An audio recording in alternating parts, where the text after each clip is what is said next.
That means we are ready to officially embark on the Buddhism unit. So let me hand out our first Buddhism discussion sheet here. This chapter opens in an interesting way. It begins by asserting that the Buddha was one of only two people about whom what was asked. Does anyone remember? There was like something where it says everyone came to him and was like, "What are you?" Yeah. And he said, "Well, it was kind of in juxtaposition to like what he was saying, like I am awake Uh-huh. to the rest of humanity that's being in this kind of cosmic dream." Yeah. He's woke. Yeah. He was the first woke Yeah. one. He was the first woke one. I only discovered that that's a thing recently. But yeah, it's actually not a new thing because the Buddha made that up like 2,500 years ago, the being woke. So he's very woke, which of course has nothing to do with what the modern connotation of the term means. This is a spiritual awakening. But yeah, it's interesting that he, and I of course can't historically verify this, but this author is quite a scholar. I'm sure he had good reason to assert that the Buddha was one of only two people that generally when they were approached, people ask them not "who are you," which is the ordinary question to ask someone. You say, "Oh, who are you?" You know, if you say "who are you," you enjoy the sky while we can do so on a freezing day from the warmth of the moon. What's your name? What's your job? What do you do? So stuff like that. Who are you? That's a pretty straightforward question. But that the Buddha was so very different that people asked him not so much "who are you," but "what are you?" I don't suppose too many of us get asked that too often. What are you? And I'm sure many people have been asked that in the past, but the Buddha was one of two people that was often asked of. What the heck are you? What are you? There's something so profound and different about you. I feel I need to ask not "who are you," but "what are you?" The other one being who? Jesus, yeah. Jesus and the Buddha is what this author lists in this first chapter, the first paragraph of the chapter, as being the two people that question was asked of. The answers, of course, were very different. As we'll see in the Christianity unit, Jesus answered that question very straightforwardly, God. The Buddha had no such claims to divinity. He did not claim divinity. He simply said, "I'm awake." After it says, "Are you a saint? Are you God? Are you Jesus?" Yeah, are you this? Are you that? Are you God? Are you a God? Are you an angel? Are you a saint? Yeah, he keeps saying no, no, no. What the heck are you then? Finally, the Buddha says what he is, awake. The Sanskrit root Bud, B-U-D-H there in the beginning, of course, the very first part of the word Buddhism denotes both to wake up and to know. Thus, the Buddha means the enlightened one or the awakened one. So let's get a few things down about his background before going into the rest. His father was a king. Well, let's get the date down here.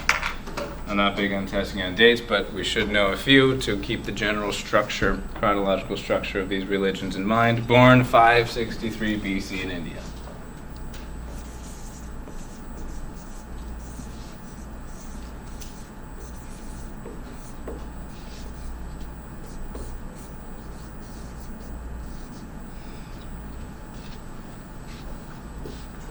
So this puts him at a very similar time as many of the philosophical developments that were happening in Greece. There's this explosion of thought in the ancient world around this time, maybe around 800 to 400, 800 to 300 or so BC.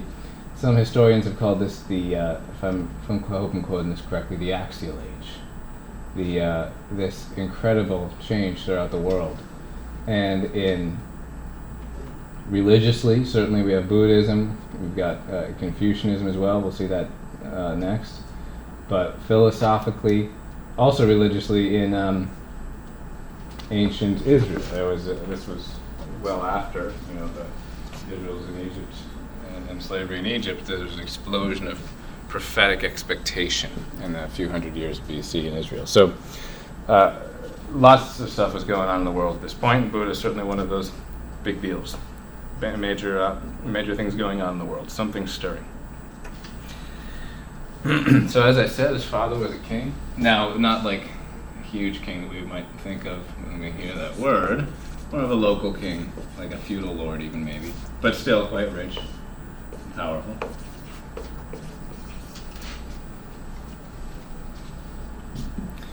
The Buddha's name, of course, he was not named Buddha upon being born.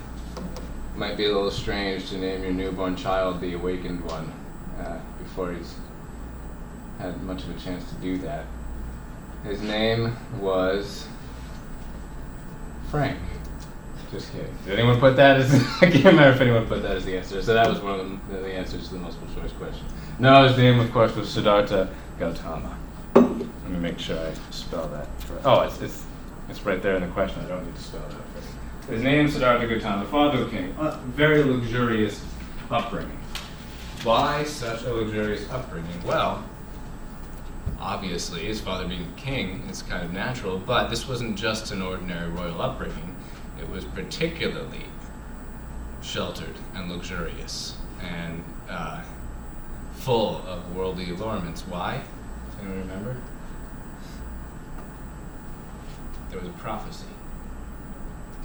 Prophecy that this child to be born would be either a great worldly leader or a great spiritual leader. And naturally, his father wanted an heir. Yeah, wanted him to stay at home and just be the next ruler. So he did everything he could to try and prevent young Siddhartha from being exposed to things that might incur a spiritual awakening. And what types of things in life? Usually, it could be anything, of course, but most often, what types of things in life are likely to inspire one to have some sort of spiritual awakening? Comfy, cozy, easy living, or maybe the opposite? Of course, the opposite. It's not, it's precisely when we have these existential moments, when we see suffering, when we're exposed to reality in the harshest of ways, and those are the times when we're more likely to wake up. We're much more likely to remain, to use the Buddha's word, sleeping our whole lives, if we are always comfortable and having a good time, superficially speaking. If we're always comfortable and enjoying ourselves, having pleasure, so on and so forth. All right, so he was a Hindu, that's of course key. Very luxurious upbringing.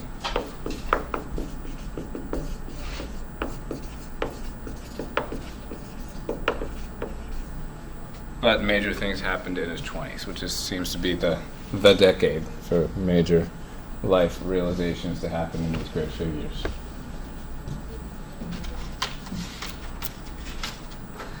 At 16, he married a neighboring princess, Yasudhara, and who bore a son named Rahula. So he was himself a father at a very young age, but he left everything behind. Despite all of this luxury of his upbringing, there settled over him in his 20s a deep discontent.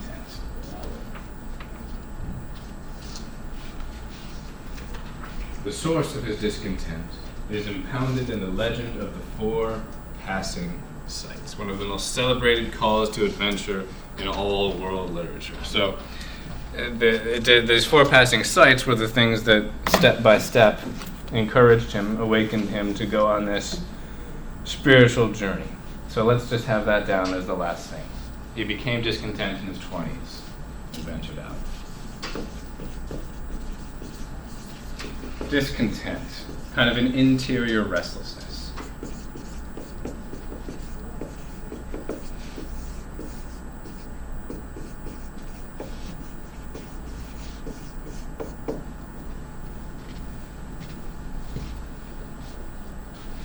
You know what, I actually do want to give you one more thing, if you can squeeze it in there. I'm probably giving you guys too much for this top one, but if you can squeeze it in somewhere along with the luxurious upbringing, we want to have down that there was the prophecy.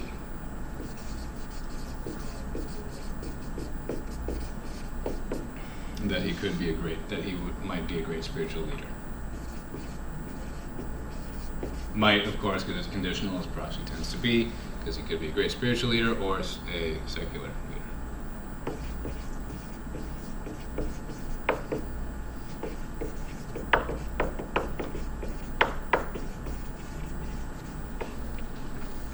Discontent. All right, so this interior restlessness, the surest and most obvious sign that one is being called to something greater than he or she happens to be doing at the moment, is this interior deep restlessness, that there's something that must be done that I'm not doing, and until you address that, you're never going to have peace. And the Buddha realized that at some point in his 20s when he ventures out. Okay, the 4 passing sights. The book mentions briefly before going into the 4 passing sights here that no effort was spared to keep him attached to the world. His father tried everything. It says here there were 3 palaces made for him and 40,000 dancing girls placed at his disposal.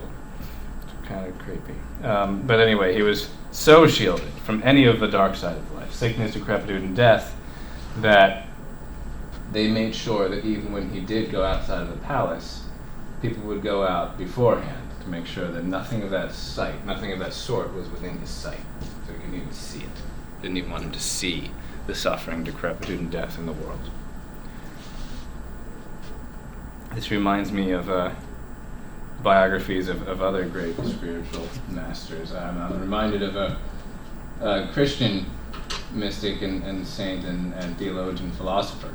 He did all sorts of things, by the name of Thomas Aquinas, who wanted the youth to join this new order called the Dominicans. And his parents did not want that. They were not cool with that. So they tried to do everything they could to tempt him away from this path of life he had his mind set on. And they did some rather unkind things to him. They locked him in a tower, actually. And to try and tempt him away from the religious life that he wanted to dedicate himself to, they paid a prostitute to go up there. And that didn't work out too well. He chased her out with a burning torch. But anyway, so this is far from unique to the Buddha, this idea of the parents trying to dissuade the child from doing something religiously and spiritually heroic and epic with their lives. Okay. One day, however, an old man was overlooked. So this is on to our next one. First passing sight, an old man. They didn't even want him to be exposed to old age, which is kind of hard to not be exposed to. Didn't he have grandparents, great-grandparents, but maybe he wasn't supposed to converse with them either, I don't know. That's what we do today, isn't it, unfortunately? We lock up all the old people in nursing homes and we never go to visit them because we are always too busy. Or we lie to ourselves and say, oh, I want to have good memories of them. So we think about the memory of the person and forget about the person himself. Anyway, the old man. The old man was overlooked. Some versions of the legend have it that he was miraculously incarnated there by the gods in order to cause the needed lesson to happen. So whatever your take on that is, whatever. But the point is there's an old man there. Decrepit, broken-toothed, gray-haired, crooked and bent of body, leaning on a staff and trembling. Not the prettiest sight. The kind of a thing that will remind you of the finiteness of our temporal life here. The kind of thing that will remind you that physical and bodily perfection are fleeting ends that are not worthy of our dedication. Sure, we should try to be healthy, and of course, that's good, but these are not, it's all doomed to failure eventually. The old man reminds them of that. All right. Second, a body racked with disease. Strange that it says, of course, a body racked with disease. It means a person, but that's how it's phrased here, so I'll keep it.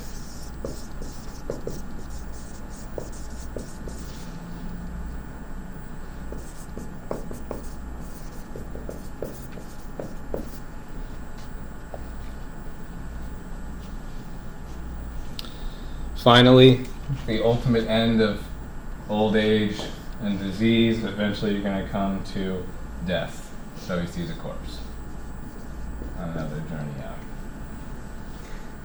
Finally, as a type of subtle answer to these three crises that young Siddhartha experiences by seeing old age, decrepitude, and death, he sees what? A monk. Someone striving after a type of life that is not directed towards these lower things that are doomed to end anyway. A monk. So what does he learn? He learned the hard realities of life. Let me do some erasing.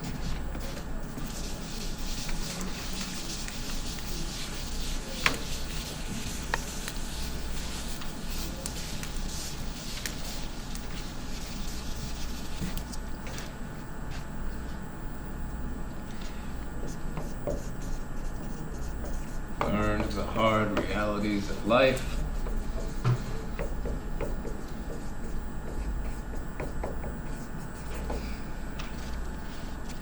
And how to rise, or at least how to begin to rise, seeing the monk actually succeeding in rising above them. That would be after much effort. How to rise above.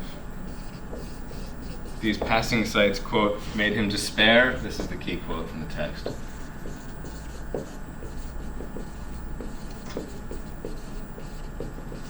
Made him despair of fulfillment on the physical plane.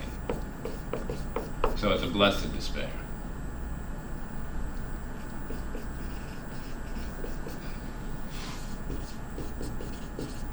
It's actually a common theme in existentialism. Another class I'm teaching this semester, existential philosophy, begins with this blessed despair, which is ironic, of course, because despair is one of the worst things you can succumb to. But despair can also be good if it's a type of despair, only a very specific type of it, that despairs of these lower goods, giving us our meaning and our fulfillment, because they can. And when we finally realize that, that's a very good thing. Unfortunately, some people, when they realize that, they go head over heels into downright ontological despair, which is not good. Because what those moments are their invitations to dedicate oneself to things that are not so passing. All right, moving along here. Points out here that basically that the contact with suffering opens us up to reality and to truth, and allows us to grow. It inspires us to ask the important questions. There's a common teaching in psychology, and please allow me to be so bold as to say it's garbage, and it's completely mistaken. It's called Maslow's triangle. You've probably heard of it. A few of you have probably heard of it. Maslow's triangle, anybody heard of that? Yep. Yeah. Maslow's triangle, Abraham Maslow, psychologist, he basically says, like, and I'm going to botch this because I'm not a psychologist, so I probably shouldn't be so flippant here, but I'm going to do it anyway. It's this, he has this triangle, and the triangle is the hierarchy of human needs. And one level builds upon the other. At the most basic level, it's like food and water and stuff like that. And then you have somewhat very important needs that are maybe possible to do without above that. The stability, safety, things like that. And then a job, and then friends. And then he puts religious and spiritual considerations at the very top of the triangle. In other words, those are those things that you can consider after everything else in your life is in order. And those are the things that people consider once they've got the stable life and the stable job and the nice career, and they've got their pain dealt with, and they've got their health insurance. They got all their ducks in a row. In other words, then people can consider the things that pertain to the spiritual and religious dimension of life. Well, I think that triangle's upside down. Because if you actually look at reality as opposed to these psychological theories, the richer people get and the more they have their so-called basic needs fulfilled and even overflowing, the less spiritual they tend to be, the less they care about these important questions, it seems. The people who are the most suffering and the most poor, people are much more spiritual and religious in poorer countries and in poorer demographics within society than the richer ones. So I don't know how he managed to orient the triangle that way. I'm pretty sure it's upside down.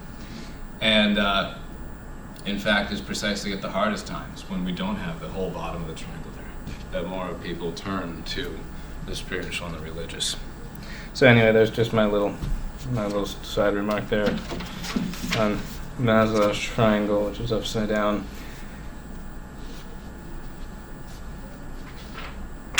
So, he sees the old man, the disease, the corpse, the monk, and what does he do? Well, he takes that as an invitation. One night in his 29th year, so he's almost 30, he makes the break. His great going forth. Gautama changed clothes with the attendant who returned with the horse to break the news, while Gautama shaved his head and clothed in ragged raiment plunged into the forest in search of enlightenment. Reminds me of, this is stupid to say, but I'll say it anyway. Has anyone seen Batman Begins? I love that movie. It's the same thing that what Bruce Wayne with Christian Bale, I can't remember who played him, did. 20-something years old, finds a hobo on the street, trades coats with him, and goes out. Bruce Wayne did it to fight crime and stuff. The Buddha's aims are a little bit nobler still. But anyway, similar thing. There's the great break, the going out to seek the answers that he knows he must seek. So this happened in 3 basic phases over the course of 6 years. I have one question on the quiz there, something, I can't remember it now, it was something to the effect of, so did he attain this quickly and easily without the need to bother with the traditional modes of spiritual growth? And the answer is absolutely not. He went through all of them. He went through all of them just as much as anyone. All of his energies were concentrated towards this end of enlightenment.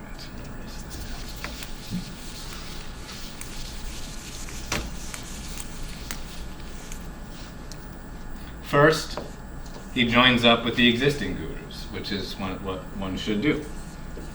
That's his first phase, seeking Hindu gurus' wisdom. I mean, I'm not saying that you should go seek Hindu gurus' wisdom. I'm saying that what one should do is not necessarily try to reinvent the wheel from square one, but learn from those who've already been at it for a long time. Because even if you think they're jerks, even if you think you're better than all of them, first of all, you're not. Secondly, even if you are, there's still a lot to learn from them. So he realizes that people, he saw the monk, he realizes people have been after this enlightenment for a long time. He's going to go join up with them for a time. See if they can give him what he needs. And what follows from this? Well, the Hindus claim him, the Buddha, as their own. He is a Hindu. I don't know, and I'm no expert in the Buddha. We're doing an overview of all these religions here. And as I mentioned, many of you will no doubt know more than I do about each of them. But I don't know, so correct me if I'm just missing this, but I don't know of any time where the Buddha specifically renounced Hinduism, explicitly and formally and all that. So that leaves the door open for a Hindu to say, no, the Buddha didn't start a new religion. He was a what? Reformer, exactly. So was he a rebel or a reformer? Well, I'm not going to settle that question, but we'll acknowledge here that the debate exists. A Hindu who claims the Buddha as his own, in other words, as a Hindu, will say that the Buddha's criticisms of Hinduism, and there were many, we'll get to those probably next class, are not as important as his agreements. And of course, there are certainly many agreements. So such a person would see the Buddha as more of we can easily compare this to something that most people probably know a little more about, the Reformation in Europe in the 1500s. Like, there was some reformers left and started religions of their own, most famously Martin Luther, or still Christianity, but started a new denomination. And then some reformers were within the church and started their own orders to try and reform the church. St. Francis is probably the most famous. He was a little earlier, a few hundred years earlier, but same end. St. Francis did not start a new religion. He started an order, the Franciscans. You still see Franciscans all around to this very day, 800 years later. St. Ignatius would be another example of a reformer within the church who didn't seek to start a new one, but did start an order. Does anyone know what he started? Which one? Ignatius. Jesuits. Jesuits, yep. So I believe is the biggest order in the Catholic Church to this day. Pope Francis is a Jesuit. So anyway, was the Buddha a reformer like St. Francis, or was he a founder of a new religion like Luther or Calvin or somebody like that? Well, it's debated, I suppose. But of course, we do tend to consider Buddhism a different religion, so most people will consider him as a founder of a new religion. A man of enormous willpower, the Buddha to be, so he's not referred to as the Buddha yet, the Buddha to be outdid his associates in every austerity they proposed. So the Hindu gurus, as you will find in any spiritual setting, you'll never find any sort of spiritual enlightenment in any religion if you just want to just eat, drink, and be merry, and just follow the passions of the body wherever they lead you. There was much asceticism in Hindu mysticism, and still is fasting, intense prayer, mortifications, and stuff like that. The Buddha quickly outdid the very Hindu gurus in their own asceticism. Fasted so severely and so zealously. It says here that he ate 6 grains of rice a day during one of his fasts. I don't know how long that was. But he could have easily died. He was so intense with this, he could have easily died from it. And what did this teach him? Well, first what he say here, he sought their wisdom. He didn't find the ultimate answers in the Hindu gurus. So he dedicated himself to asceticism. He joined the ascetics.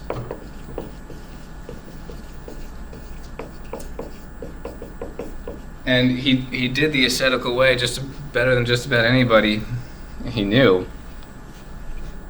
And it still didn't give him the enlightenment he sought. So he learned a great lesson from that as well. The famous Buddhist teaching on the middle way, to not be extreme in this, because even extreme asceticism, some degree of it's of course important to be detached from the flesh, but going to extremes in this is not going to be some sort of a shortcut to enlightenment. Instead, go the middle way, he would teach. Very famous Buddhist teaching. All right, so he goes on to. Oh, it's right here in the reading. This gave him the first constructive plank for his program, the principle of the middle way between the extremes of asceticism on the one hand, and on the other hand, indulgence. In medio stat virtus, as Aristotle would say, in the middle lies the virtue. Which, as we've already discussed, does not mean that virtue is a lukewarm compromise between two opposite vices. It's a different type of thing entirely. The point is, it doesn't fall into either perversion of excess or defect. All right. So now he's on to rigorous mystical contemplation. Rigorous thought. Mystic concentration, I should say, as his third phase. Remember, this is all a very long process, full of hard work and effort. It took years.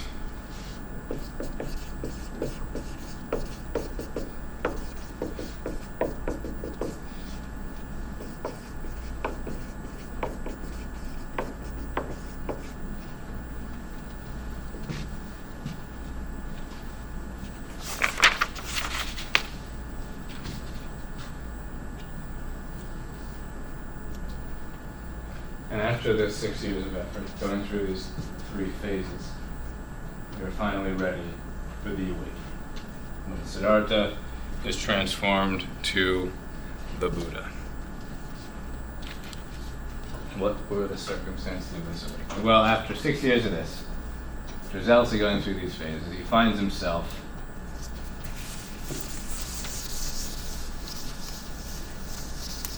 sounds silly to even mention, but it's very significant for Buddhism, so I should put it down. Finds himself under a bo tree. It's a very significant tree.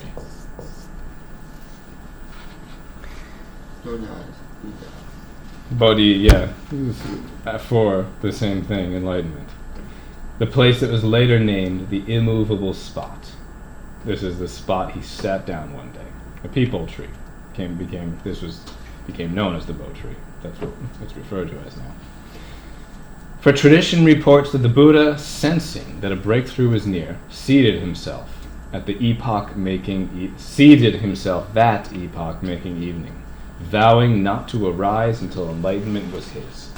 And it's funny because I've read almost that same thing in the spiritual journeys of others as well. where they finally got to the point where they sensed something was near. And they said, I am sitting down right here, or standing right here. I am not getting up until blank happens. It's almost like a little wager they make with God. That's not something to do flippantly, but the point is the sense that something is near. What happens before the Enlightenment itself? Another thing that is recounted in various religions, a temptation scene, a night temptation scene.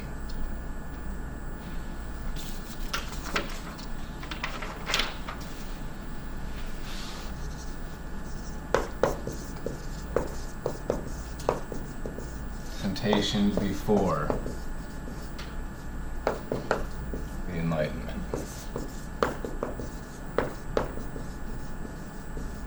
What temptation is this compared to? Or the reading compared to, at least. Adam and Eve. Oh, that's a good point. That's a Jesus good. in the But desert. yeah, Jesus in the desert is what it's, this is compared to here. But that's an interesting parallel as well. The temptation of Adam and Eve. So they of course failed that. the Buddha and Jesus didn't.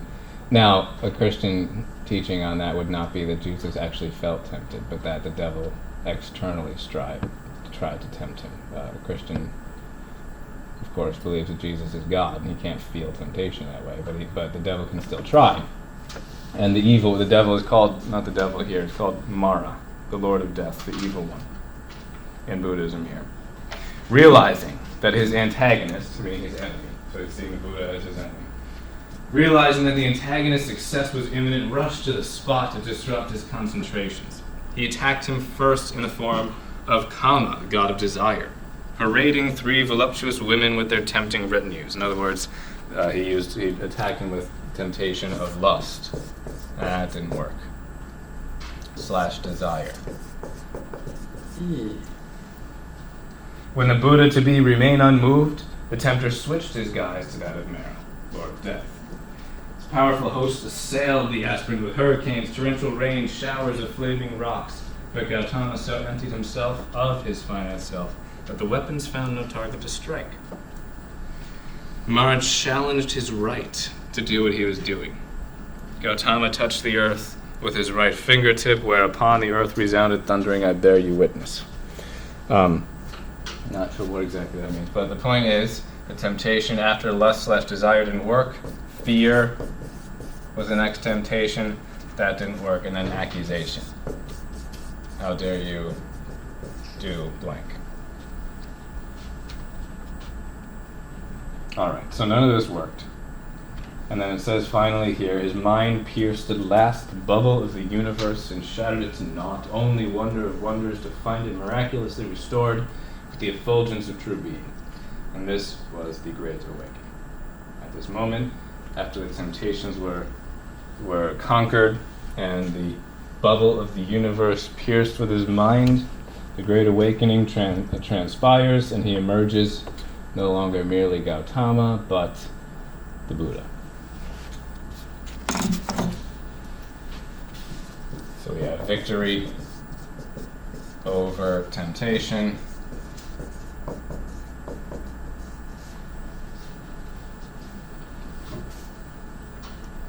And then enlightenment.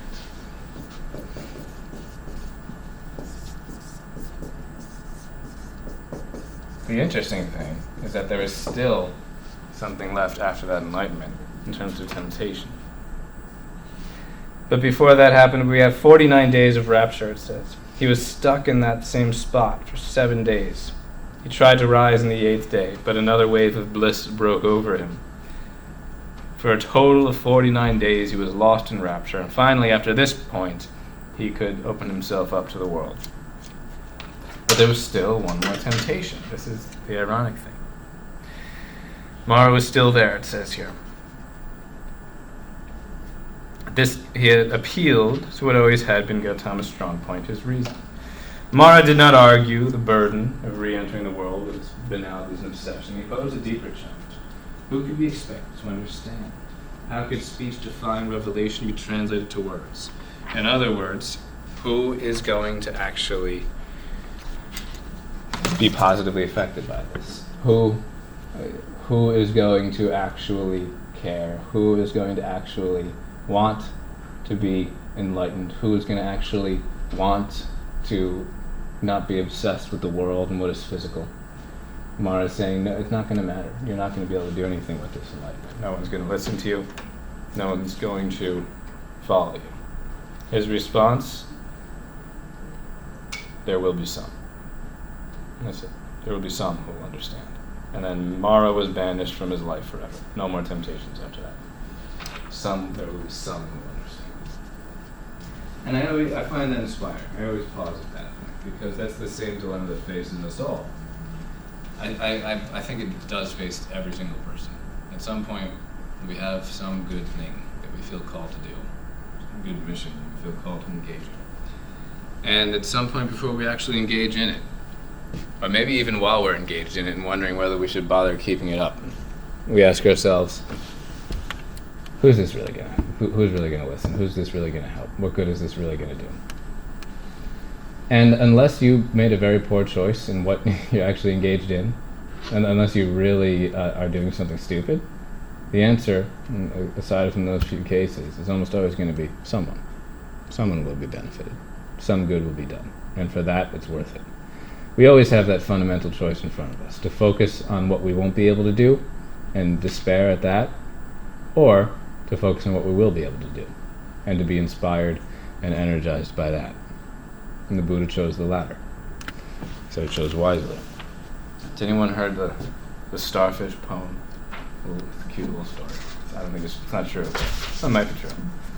The little girl, there was some storm, and a bunch of starfish washed up on the beach. Thousands of them. And this little girl is just going along the beach, throwing them back in the water, and to try and save them. And this guy comes along and says, "Why are you bothering to do that? Look at how many starfish there are washed up on the shore. This is not going to change anything."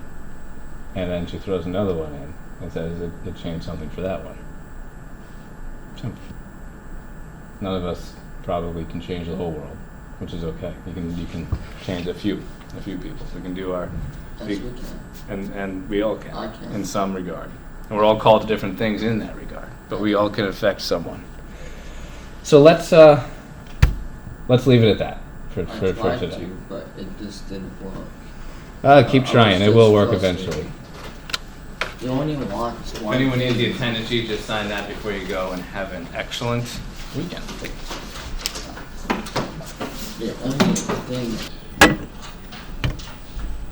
So we're just about done with this first discussion sheet here. We have now just a couple biographical details regarding Siddhartha, that is the Buddha, 4 passing sites. All you really need down is the list of each of them, and maybe just a brief note there on the inability to find fulfillment in the physical plane. Something to that effect will be fine. Moving on, his 3 phases, we are done with that. We left off at the awakening of when Siddhartha became the Buddha. All right, so he's got these 49 days of rapture. The final temptation, though, being a temptation that no one will listen, no one will understand. His famous response, there will be some. And it is worth it for the some. It doesn't matter how many people don't believe, doesn't matter how many people don't listen. What matters is those who do. All right, so a couple of his qualities down, and then we'll move on to our next discussion sheet. It says here, nearly half a century followed, during which the Buddha trudged the dusty paths of India until his hair was white, step and firm, and body nothing but a burst drum. In other words, he was at this for a while. So until he was very old, he relentlessly traveled and preached this message of spiritual awakening. It says here he had a rather staggering routine. In addition to training monks and overseeing the affairs of his order, he maintained an interminable schedule of public preaching and private counseling, advising the perplexed, encouraging the faithful, and comforting the distressed. So we have some of his qualities here. Let's first say extremely dedicated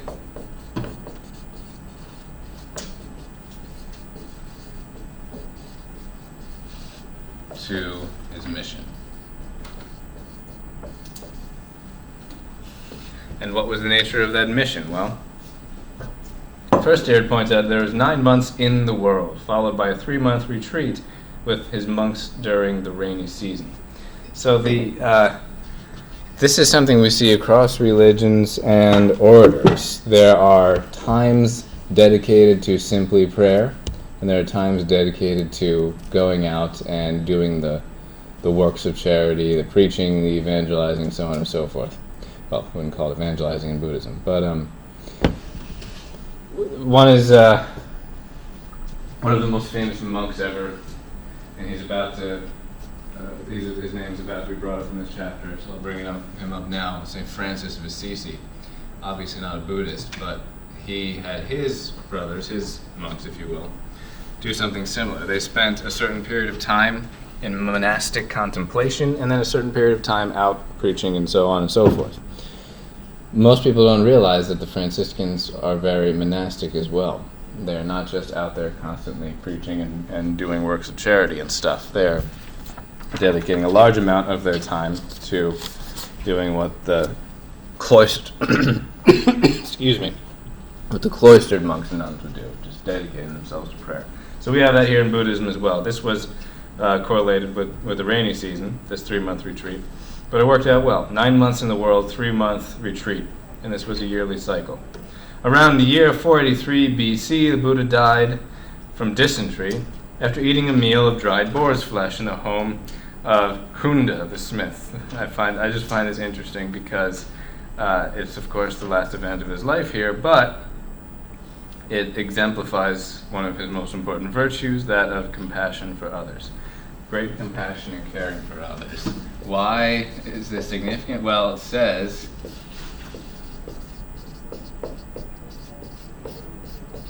that although this meal actually killed him, basically, because of some disease it happened to carry with it, he assured the person who cooked it for him and gave it to him that it was just like the best meal he ever had. He didn't want this guy to feel bad that he just gave him a meal that basically killed the Buddha. This event is preserved in the Book of the Great Decease. All right, so we see this, of course, this compassion even unto death in many of the great religious leaders. You think also of Jesus and the cross, saying, Father, forgive them, for example. That's not what he says, not only what exactly what he says, similar to that. So we have the next thing here. It says that the Buddha was undoubtedly one of the greatest rationalists of all time, resembling in this respect no one as much as Socrates. Every problem that came his way was automatically subjected to cool, dispassionate analysis. So very rational, very much a rationalist. Wouldn't say a philosopher so much, even though Buddhism itself would be like a philosophy. He considered questions carefully, in other words. He really applied reason zealously and carefully to the questions that came his way.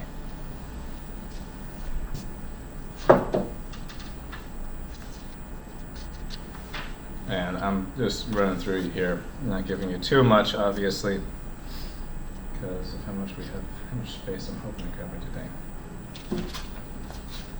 Here's where it brings it up. There's a Franciscan tenderness so strong as to have caused his message to be subtitled A Religion of Infinite Compassion. Wanting to draw the arrows of sorrow from everyone he met, he gave to each his sympathy, his enlightenment, and strange power of soul, which, even when he did not speak a word, gripped the hearts of his visitors and left them transformed.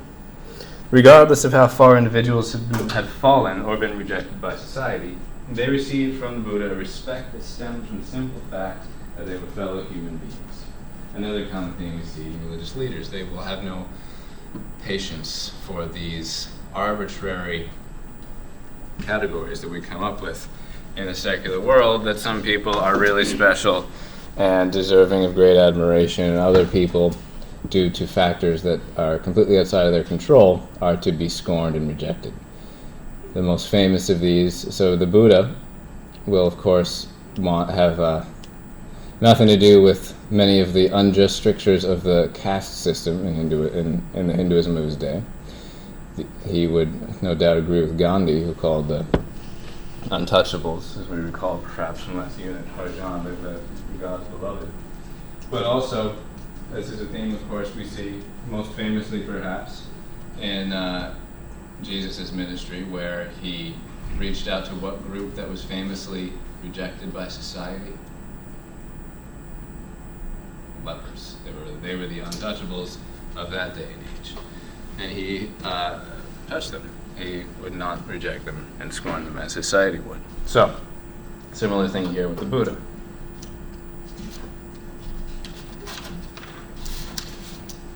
Even when his reputation was at the highest, he would be seen begging bowl in hand. So he is very lowly as well.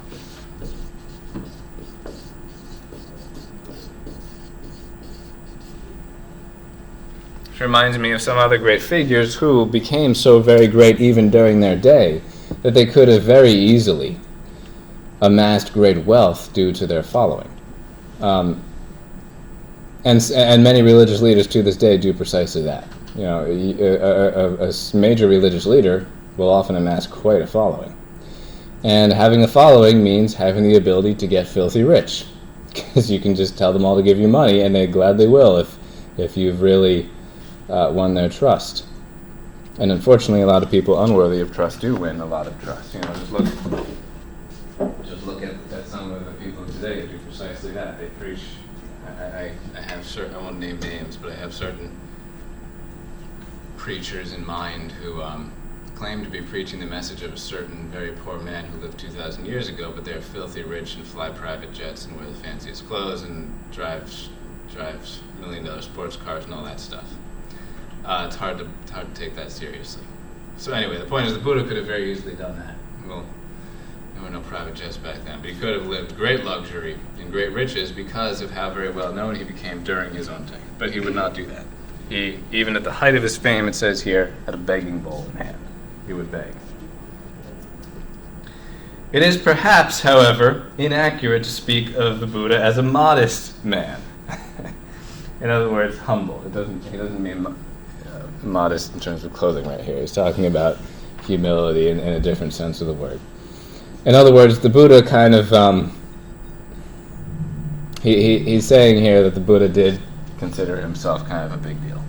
It was, humility wasn't necessarily the biggest. He said that the Buddha did feel that he had risen to an incredibly high plane, and in this respect, he accepted his superiority, which is almost funny for us to hear, but let's just take a step back for a moment. We tend to regard today humility as a virtue, and it is a virtue, by the way. Humility is a virtue where you just don't really think about yourself. If you do think about yourself, you consider other people as better than yourself, but you don't want to waste a bunch of time thinking about yourself. Humility wasn't really a formally recognized virtue before Christianity, and we're talking about a time well before Christianity right now. We expect it today, and I think rightfully so, because again, humility is a virtue important.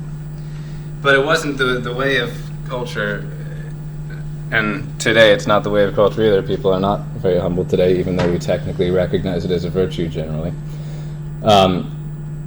In the ancient world, think of the ancient Greek world. Anyone read the Homeric poems or the Iliad and the Odyssey back in high school, maybe?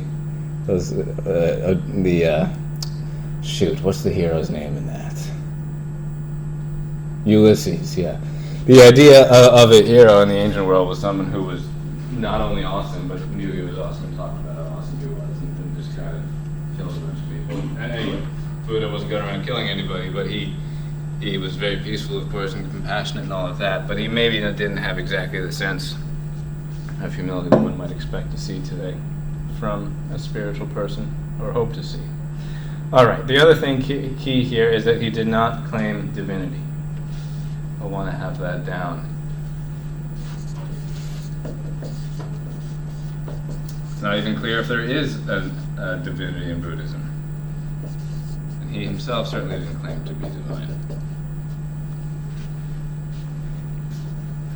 He was human in every respect of the word.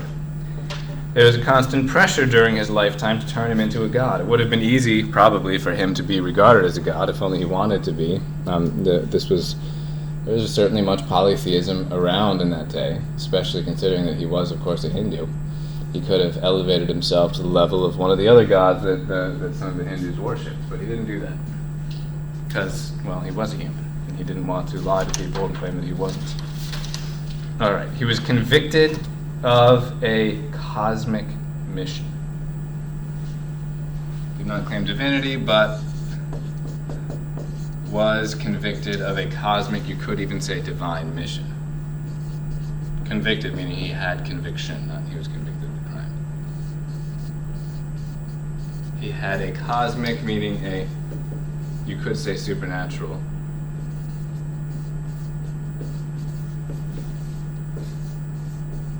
But a transcendent mission. He had something he absolutely had to do. This was given to him. This was mandated to him by some higher power or higher plane of existence or what have you.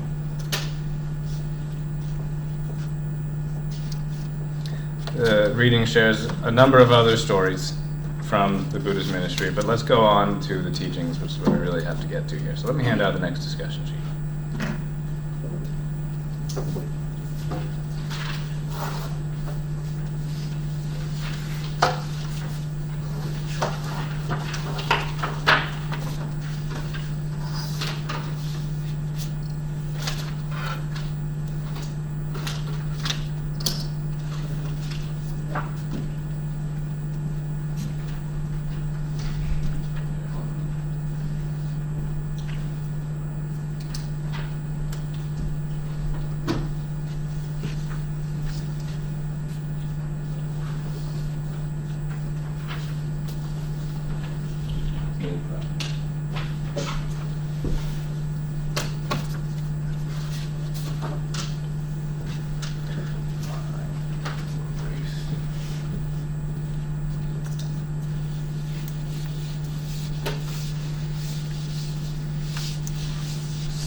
Rebel saints. On to our next section here. In moving from Buddha the man to Buddhism the religion, it is imperative that the latter be seen against the background of the Hinduism out of which it grew. So, Buddhism exploded onto the world scene at a very specific time and place due to a very specific person, its founder, namely the Buddha. This, of course, is in great contrast to Hinduism. We didn't speak about the founder of Hinduism at all in the last month or few weeks we've been doing this because it doesn't have a founder. Hinduism emerged, as the book says here, slowly, largely as a slow, largely imperceptible spiritual accretion. Accretion meaning a steady growth, an accumulation of distillation, perhaps. The spiritual dimension of Indian culture became the religion Hinduism. No one clear founder. Buddhism, quite the opposite. Very clearly has this founder of the Buddha that came to fame overnight.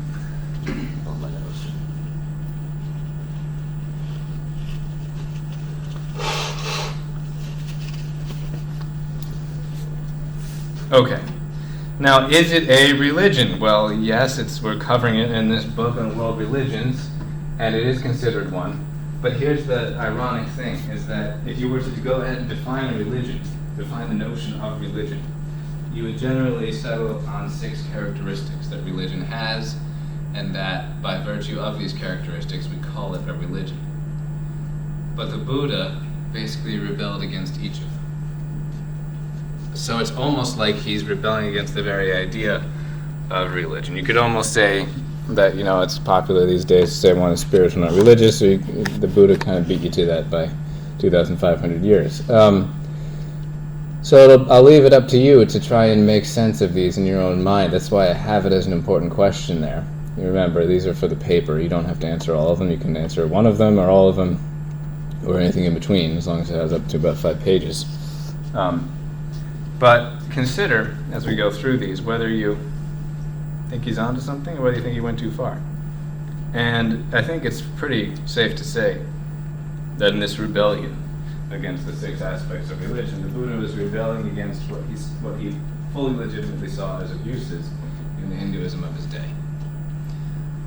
We'll see that as we go through them. Obviously, he was rightly rebelling against certain perversions and extremes that had made their way into the Hindu religion. But as is always the question, and this came up briefly last class, is reform called for or is revolt called for? What was called for? What did he do? One or the other? I'll again leave that up to you to decide for yourself. All right. First, authority.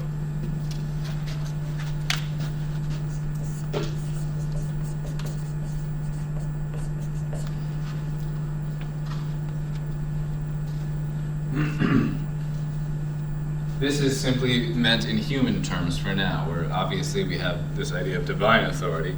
But even in religion, on the human side of things, we have specialization. Religion, the book points out, is not less complicated than government or medicine. It stands to reason, therefore, that talent and sustained attention will lift some people above average, and that they will be the leaders. Every organization, every human endeavor,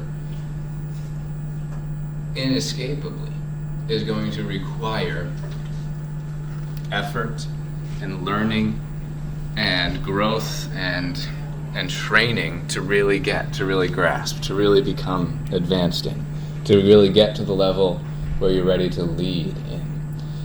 So naturally, that's going to be the case with religion as well, is what he's pointing out.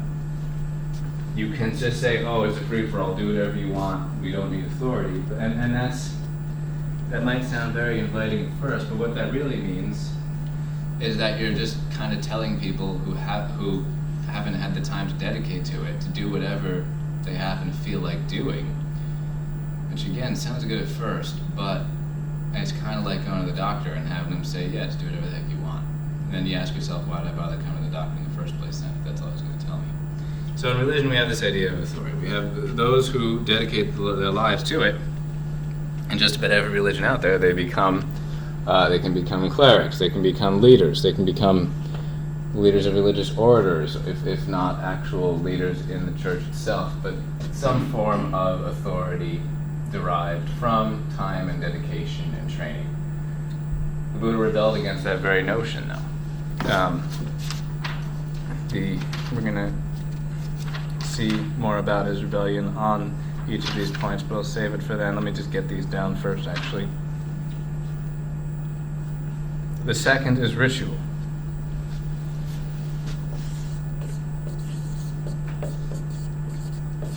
There's some set of things that you do to worship, prayers that you pray, actions that you undertake, the buildings that you do this worship in. It says here, religion arose out of celebration and its opposite, bereavement, both of which cry out for collective expression. When we are crushed by loss, or when we are exuberant, we want not only to be with people, rather we want to interact with them in ways that make the interactions more than the sum of their parts. This relieves our isolation. We have incredible moments in our lives. Birth, marriage, death, or we won't experience our own death, we won't be around for that, or for our own funeral, but we are around for other people's. And we have this, what he's saying there is we have this interior drive to mark those occasions with something significant, to mark those occasions with something much beyond just getting together for a party. And yes, that's important too.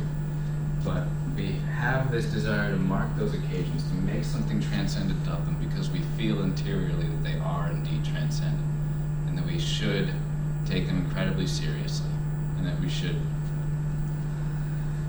undertake them with some sort of traditional expression that strives after the nature of what we're really doing in these occasions. So we have ritual and religion. The next, we have speculation. Seeking after answers to those big, huge questions that everybody has and that nobody can possibly avoid. Who made me? Why was I made? Where am I going? Is there life after death? What do I have to do to be on the right side of that life after death? So on and so forth. Speculation. Fourth, we have tradition.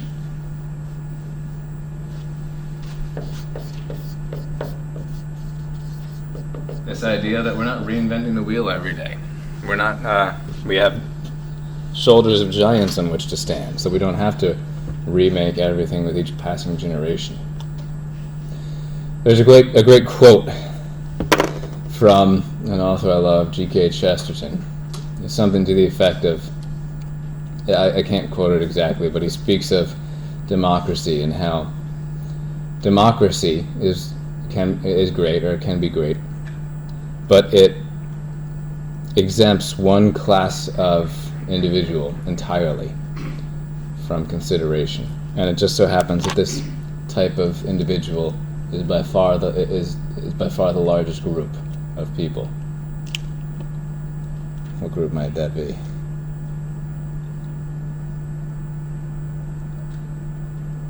The dead. So tradition, Chesterton would say, is the democracy of the dead. Give the dead a vote. They didn't suddenly become their most deeply held values and principles and views didn't suddenly become irrelevant just because they happened to die. Tradition, the democracy of the dead. How funerals are different among religions? Each religion does have certainly a very different set of practices in the funerals themselves, but each religion certainly has this idea of needing a funeral, needing to mark that, needing to remember that person, pray for that person, give thanks, so on and so forth. I couldn't speak too much to the details of each. Hopefully, I think we're going to watch, I like to show a video with each religion at some point before we start the next unit. And that very question is touched on in one of them. I can't remember if the Buddhism one, it may very well be some interesting visuals there. But suffice it to say that across the religions there tends to be the consensus is in the importance of this, which would be kind of contrary to this trend in modern society where we just kind of want to continually pretend that death didn't happen, just kind of celebrate the person's life, which is really cute sounding, but you know, it's not, it's very partial. Yes, we celebrate people's life when they die, but there's also something more that religions seek to mark with this idea of a serious funeral. Grace is next. Help, supernatural help, in other words. Help, there is help available. And that this help, this God, usually the power of God, a gift from God, the power to do what is good and avoid what is evil, the power to, sometimes grace works in extraordinary ways, which we call miracles, but ordinarily grace is much more subtle than that. And this idea that grace will be victorious, that God will be victorious ultimately through His grace, which is just His intervention. As well. Indeed. Reality, the book makes it, the book phrases it here as this idea that reality ultimately is on our side. That in the last resort, the universe is friendly. We can feel at home in it. Religion says the best things are the more eternal things. The things in the universe throw the last stone, so to speak, and say the final word. And this is a great sense of hope. Martin Luther King has some quote on the moral arc of the universe that tends towards justice. I can't remember it exactly. But there's no reason to suppose that that is the case if there's not an active force behind the scenes making sure that that's what happens. Because if you look around just at other human beings, we don't tend to do the best job of making good and out. So there's something behind the scenes, something operative, something real, something powerful that's on the side of good and will be victorious, even if there are defeats in battles, that the war is won. this idea of grace. And remember, the point here of listing these 6 is that the Buddha is going to rebel against each of them in some way. Finally, 6, mysteries.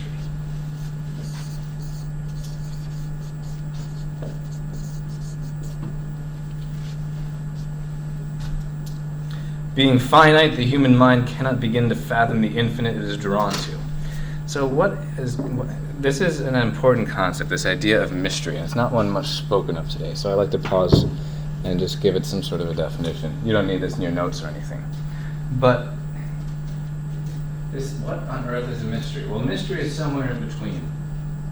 It's not, maybe I shouldn't say in between, but it's distinct from something that is obvious and something that is false. It's a third category. It would be pretty ridiculous if I said, it is a mystery how many desks are in this room. Why would that be ridiculous for me to say? You can count them. I could just count them. I could very easily discover very concretely and quantitatively how many desks there are in the room. So it's mystery how people change their thoughts. Yes, our lives are shrouded in mystery. Things clearly happen. So the fact these things happen, they're not contradictions. We're not. When we're dealing with a mystery, we're dealing with something that is true, but the details of its operation we cannot fully make sense of with our reason. So it's a pure rationalist would say there's no mystery.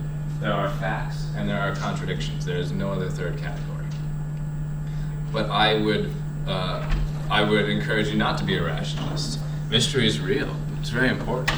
We need mystery, in fact. We are inclined towards it by our nature. We love it. There's so many, the best the best books and movies even are full of mystery. And mystery doesn't just mean, it's not just that'd be one small application of the word mystery when you're talking about, who did the crime? We'll find out by the end of the movie. That's a temporary mystery. But in religion, this idea of mystery is essential as one of the 6 characteristics of religion.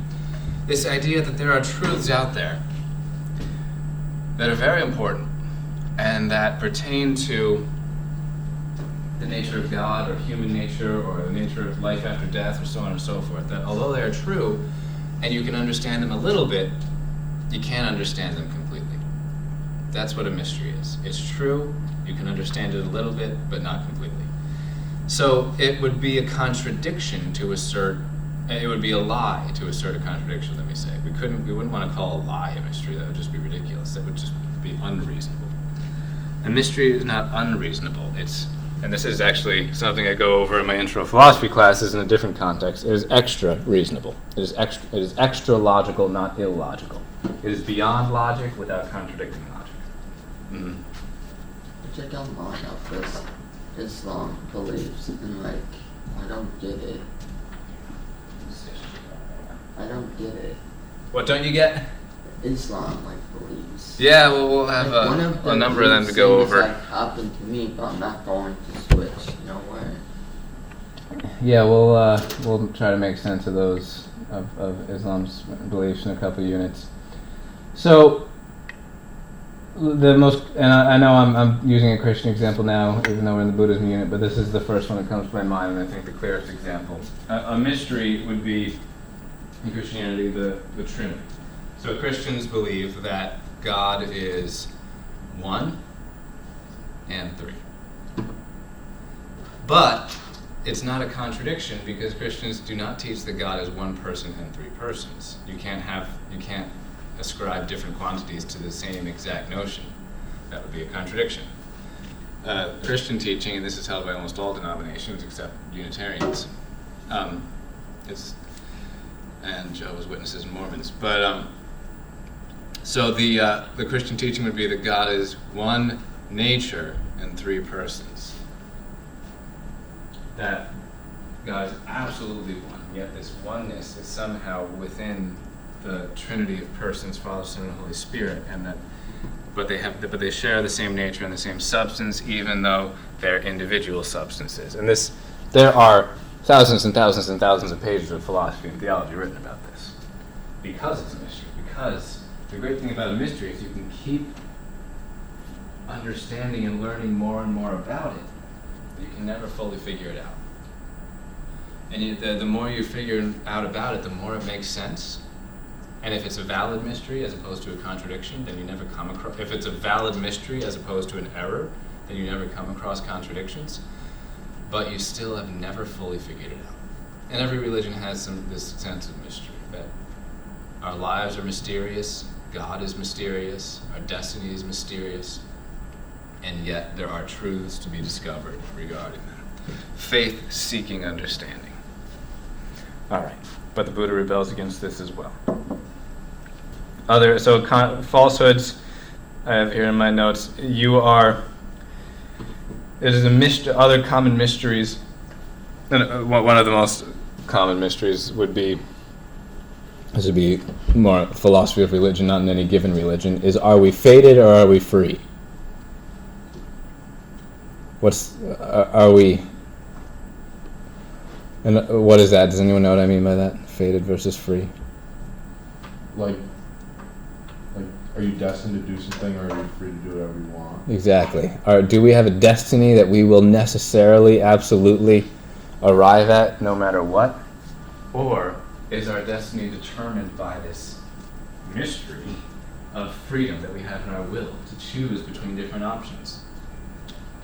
That's a mystery. How we, and most religions will say both. We're both fated and free. And that is a great mystery. But fated and free are not necessarily contradictory assertions. Boethius really addresses this in one of the most famous philosophical works called The Consolation of Philosophy, written in the Roman era, 1,500 years ago or so. But it would be a contradiction to say we are both free and determined. Those are contradictory assertions. So in philosophy of religion, we have people who are determinists and people who are not determinists. A determinist is someone who says what you do is absolutely predetermined by material phenomena. You are going to do whatever Newton's laws determine you're going to do in accordance with whatever your neurochemistry and circumstances happen to be. There's no freedom. That would be completely contradictory, of course, to say that you are both free and determined. That would not be a mystery, that would just be a contradiction. But to be fated and free, to have a destiny and yet to be free to choose, that's a great mystery. It's one of the mysteries that every religion wrestles with more than any other. All right, but the Buddha wants nothing to do with mystery either. So how does he rebel against each of them? Each of these 6 things, the author says here, authority, ritual, speculation, tradition, grace, and mystery, contributes importantly to religion, but equally, each can clog its works. So each of these are essential to the definition of religion, which again makes it kind of open for debate as to whether Buddhism is a religion or not. But as essential as each of these are to the definition and nature of religion, each of them can also become perverse. Each of them can, if not undertaken correctly, work against the very thing they're supposed to be working for. Authority, warranted from the start, had become hereditary and exploitative, as the Brahmins took to hoarding their religious secrets and charging exorbitantly for their ministrations. So we can see why the Buddha rebels against this. It's saying that the caste system in Hinduism, India, had become so extreme, authority was abused. And we see, perhaps more than any of the other of these 6, authority abused more than anything. Because every religion, although it deals with the divine, is managed here on earth by humans, all of whom are very imperfect.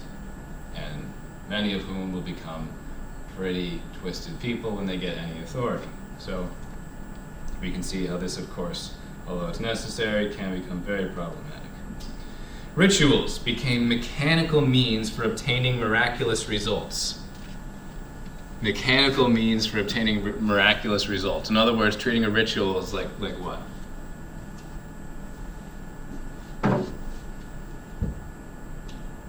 Just as if you deserve something, as if you have a right to some sort of a given result every time you want. So in other words, we become superstitious. A ritual is supposed to be an authentic expression of an interior love that you have for the object of worship, But instead, in this perverse view, in this perverse approach, ritual becomes like treating God like a Pez dispenser. Oh, I went through this routine of prayers at church on this given day, and now you have to do blank. Approaching ritual that way would, of course, be a perversion, and the Buddha rebels very much against that. Speculation, considering what the answers might very well be to these questions we all have. Speculation had lost its experiential base and devolved into meaningless hair splitting. What's an experiential base? Sorry, I think I've got an eyelash in my eye here.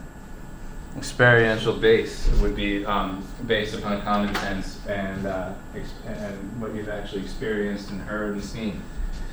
In other words, you spend too much time considering these questions detached from your basis, maybe in holy text, maybe in human experience, whatever, and you get to the point where you're just endlessly intellectually considering questions that really have very little, if any, application to how one actually lives. That's what we mean by hair splitting. The quintessential accusation against certain people who have done too much speculation would be, you're just debating how many angels can dance on the head of a needle.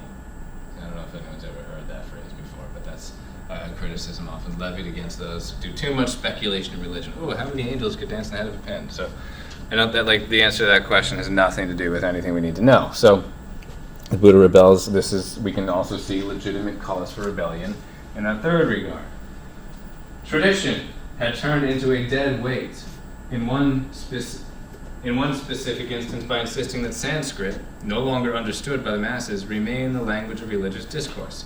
So, as we've already said, tradition is very important. Otherwise, we're just arbitrarily reinventing ourselves every generation and never getting anywhere, endlessly considering the same questions that have already been well answered before us. But, at the other hand, it can become a problem just as well if tradition is regarded to the extent that it contradicts the very thing tradition is supposed to be oriented towards. And the example he brings up here is this insistence that all religious rites, this is back in the Buddha's day, be in a language no longer understood by ordinary people. This is interesting because it relates exactly to something that happened shortly after this book was published, not in Buddhism, but in the Catholic Church. Does anyone know what I might have in mind right now? Up until very recently, up until the 60s, the Catholic churches, all of the Catholic Church's masses were in Latin, the official language of the church. And that changed in the 60s and 70s. Now most masses are said in the language of the country they're celebrated in. But it's interesting. You say Latin. And there's still many Latin masses, definitely. But mostly they're not. I said before the next pope, then all the cardinals says something in Latin. Oh yeah, Latin's still the official language of the church, but it's no longer the sole language of mass and religious discourse. 5. God's grace was being misread in ways that undercut human responsibility, if indeed responsibility any longer had meaning, where karma, likewise misread, was confused with fatalism. This is key. I mean, this is probably the most important part of religion, this idea of grace. And yet, because it's the most important part, it can also become the most twisted if not approached correctly. The rebellion, the problem here, is that grace was treated as a substitute for what? Human effort. That people were substitute to suffering. That as well. Yeah. So we have to be willing to apply effort. We have to be willing to suffer. We have to be willing to really strive after what is good. We have to really strive. This is hard work. We can't just say, "Oh, I'll just wait for the grace to come," which is never going to happen. Then that's not how grace works. So this really, the Buddha preached a religion of great effort, because this idea of karma also had become a perverse idea in the Hinduism of his day, where you just kind of wait for things to happen to you. You don't have to make them happen yourself because of this errant view of grace.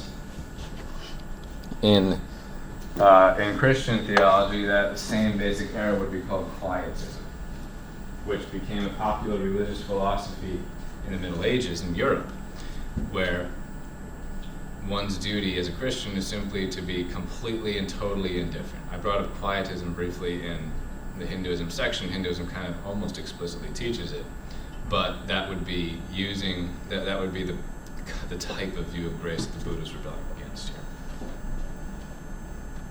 Finally, mystery was confused with mystery mongering and mystification, a perverse obsession with miracles, the occult, and the fantastic.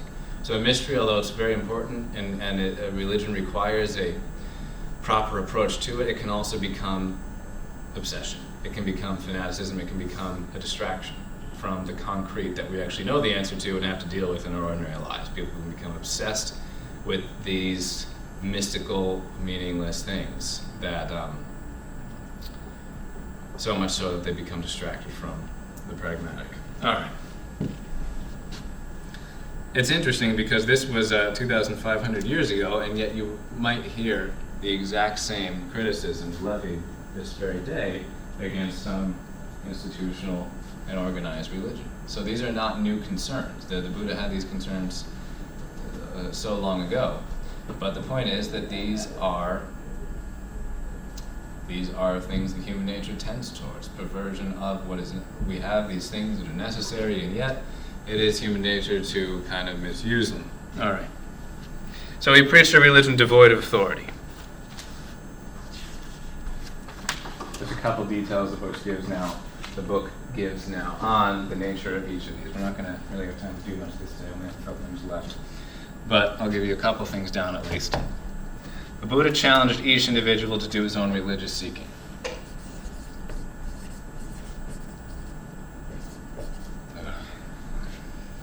Just going to throw this marker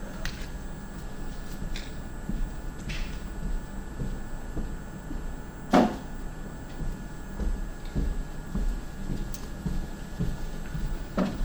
Challenged each individual to do his own seeking.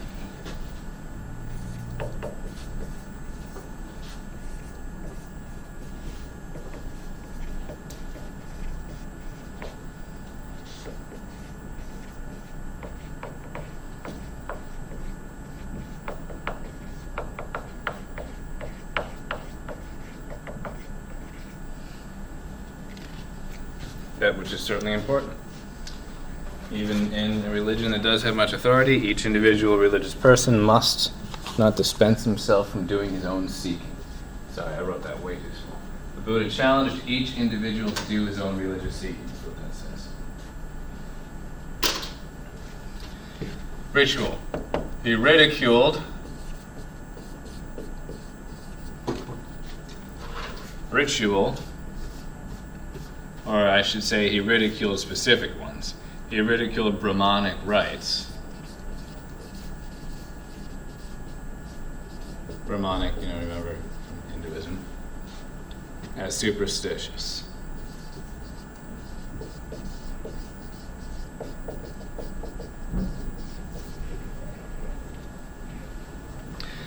This belief in the efficacy, meaning the power of rituals, is one of the 10 fetters that bind the human spirit. And I have those 10 fetters somewhere in my notes, but I don't want to try and find them right now because we're just about out of time.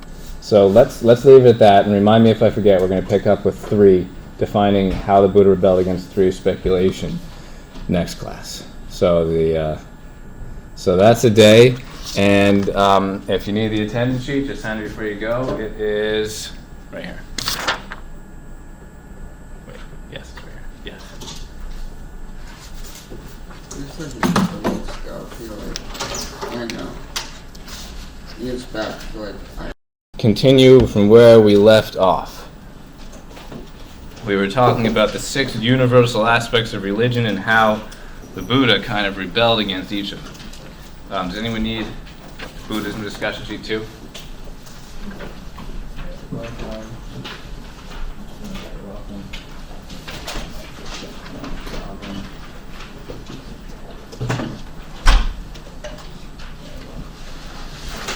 And Nobody else Buddhism discussion sheet 2. Put it up here in case anyone realizes they need it.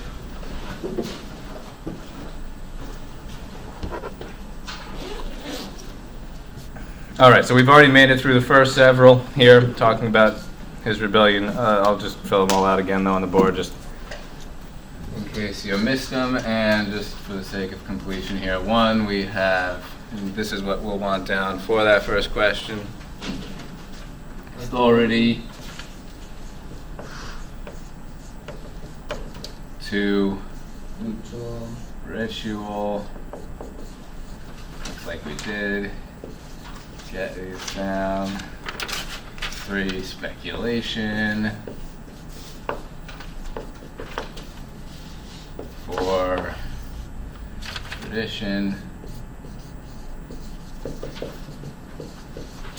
5, grace. And 6, mystery. Now 6 is deeply related to 3, but there's some distinction. All right, so we went through what each of those consists in already, so I won't bore you by repeating all of that. But suffice to say that they're each rather important, and they're each quite fundamental to, you could even say, the definition of religion.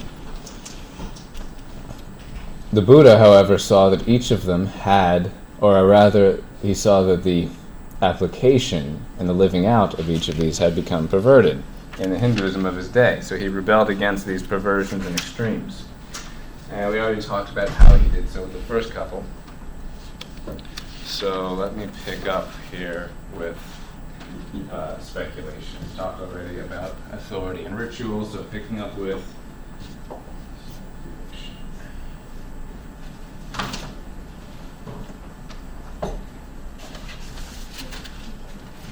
I had a printout handy to talk about his 10 fetters, and I can't seem to find it in my folder, but that's all right. That would take too long anyway. All right, he skirted speculation.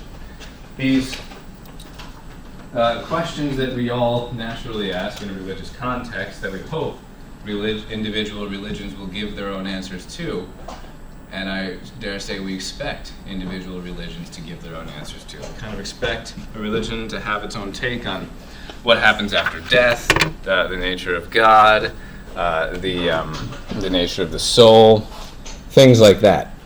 Now, those questions are matters of speculation in some senses.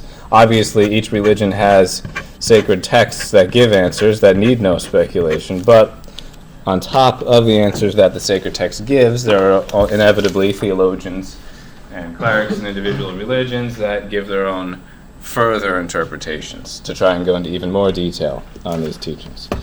The Buddha kind of wants nothing to do with any of that, though. He says, I'll directly quote him from the reading.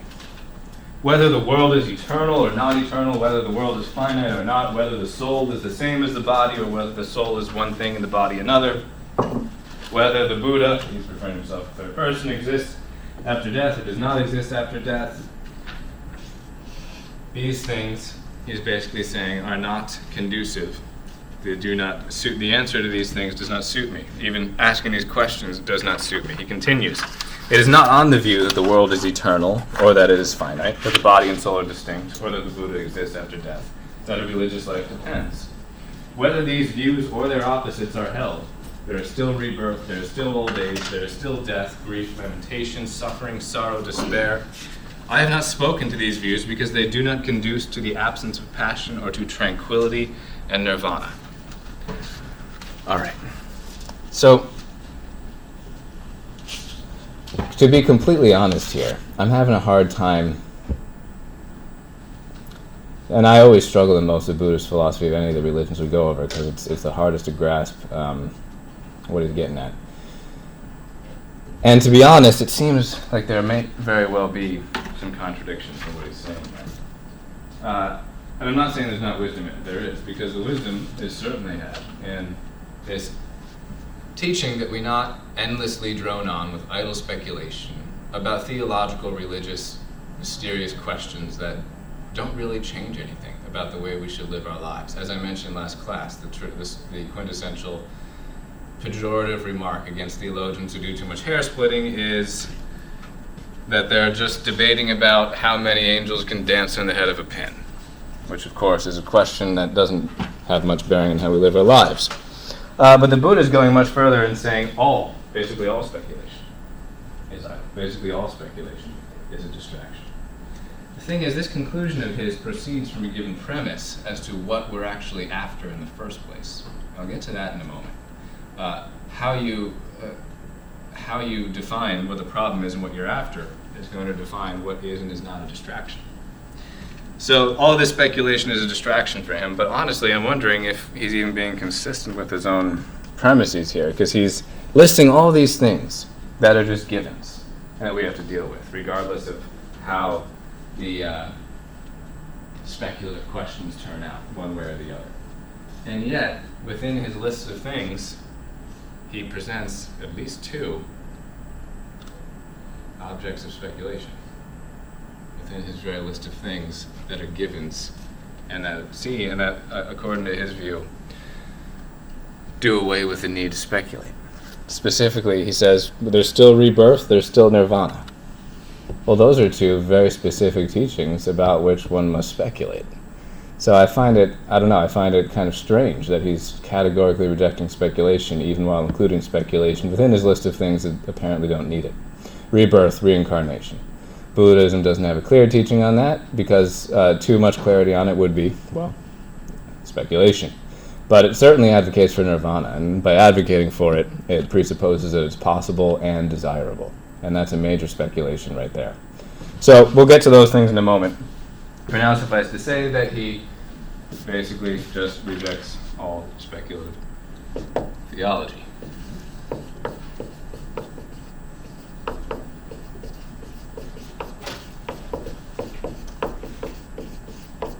And again, regardless of our take on how he specifically gives his teaching there, we can see the wisdom in rejecting idle theological speculation.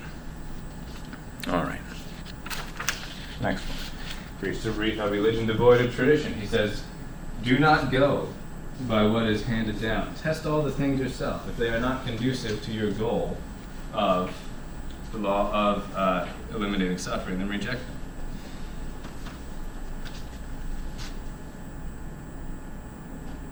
And certainly there's much wisdom in here in being arbitrarily stuck with tradition, all of the fine minutiae, all the little details of it, just because it's tradition. It does seem that he's onto something there, and that the Hinduism of his day had become precisely like that.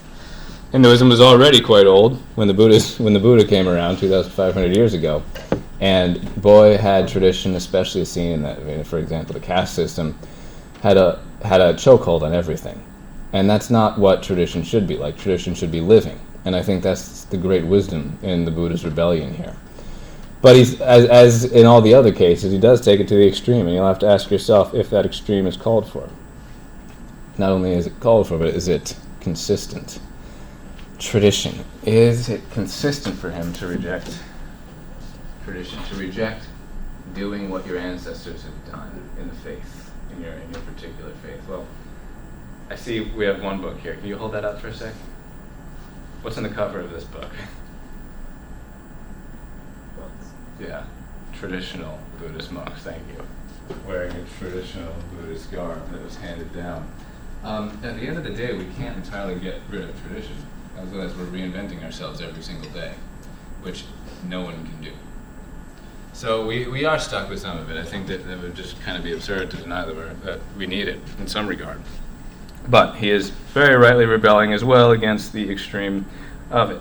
So what does he say? He preaches a religion devoid of tradition. Anybody can do it. Devoid of tradition. I mean, I suppose this teaching is particularly ironic since all of the Buddhist teachings themselves are a great tradition that has been handed down now for 2,500 years. The irony is palpable. Anyway, grace. He preached a religion of intense self-effort.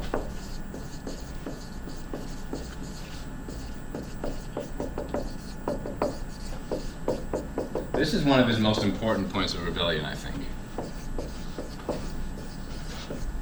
Oh. not because I agree with the extreme he goes to, but because his insight is spot on regarding what had been made of the view of the spiritual life in the Hinduism of his day, where it was basically a matter of passive indifference to where you happen to be in society. Because in Hinduism, at least of his day, you were not even really eligible for spiritual enlightenment, for the full-blown moksha, liberation, until you were what?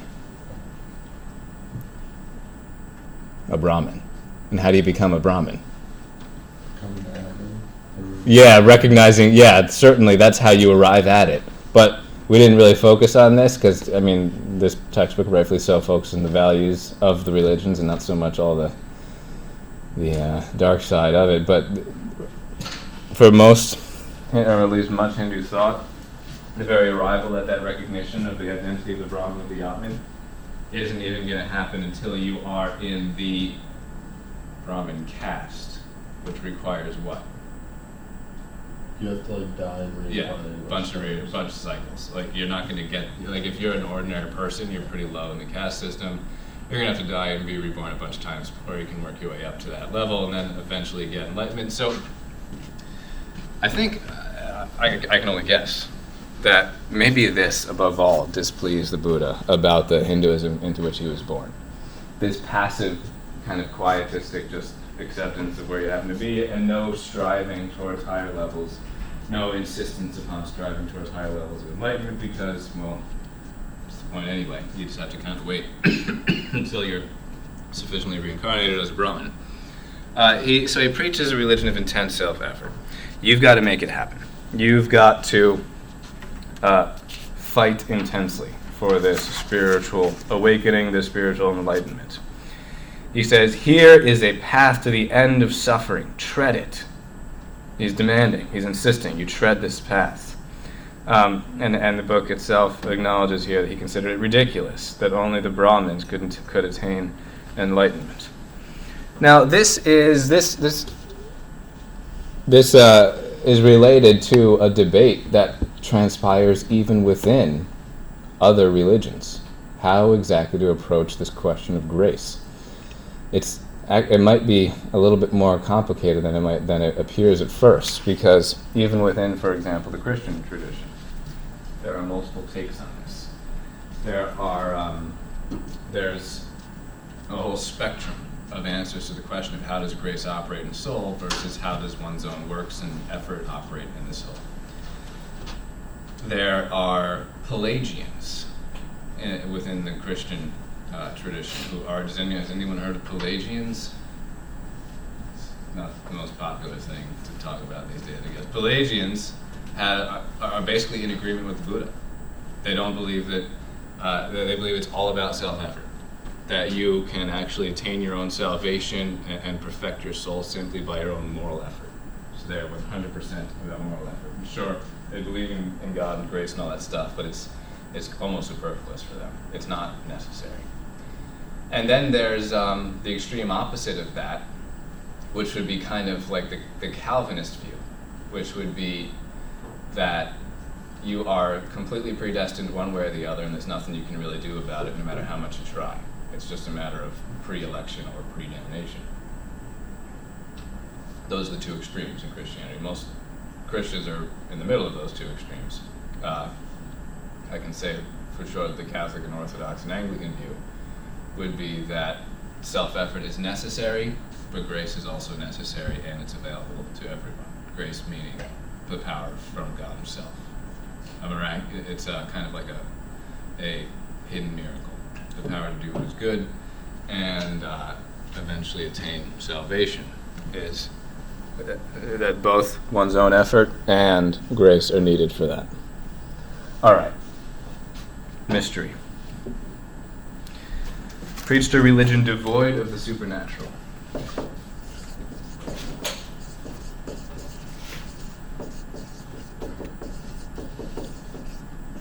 Which sounds very contradictory, I know. One would almost define religion in terms of the supernatural, but Buddhism's the exception to every rule here.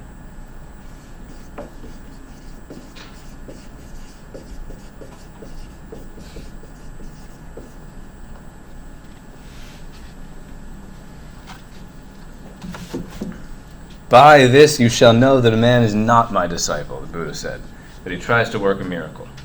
A miracle, of course, would be a supernatural occurrence within the natural realm, and to even acknowledge the supernatural, much less seek out an intervention from it into the natural, would be contrary to this this anti-speculative approach he has in one case, or just the kind of anti-transcendent approach in another case. So here we have it, the 6 aspects that we see in all religion which the Buddha rebels against each of.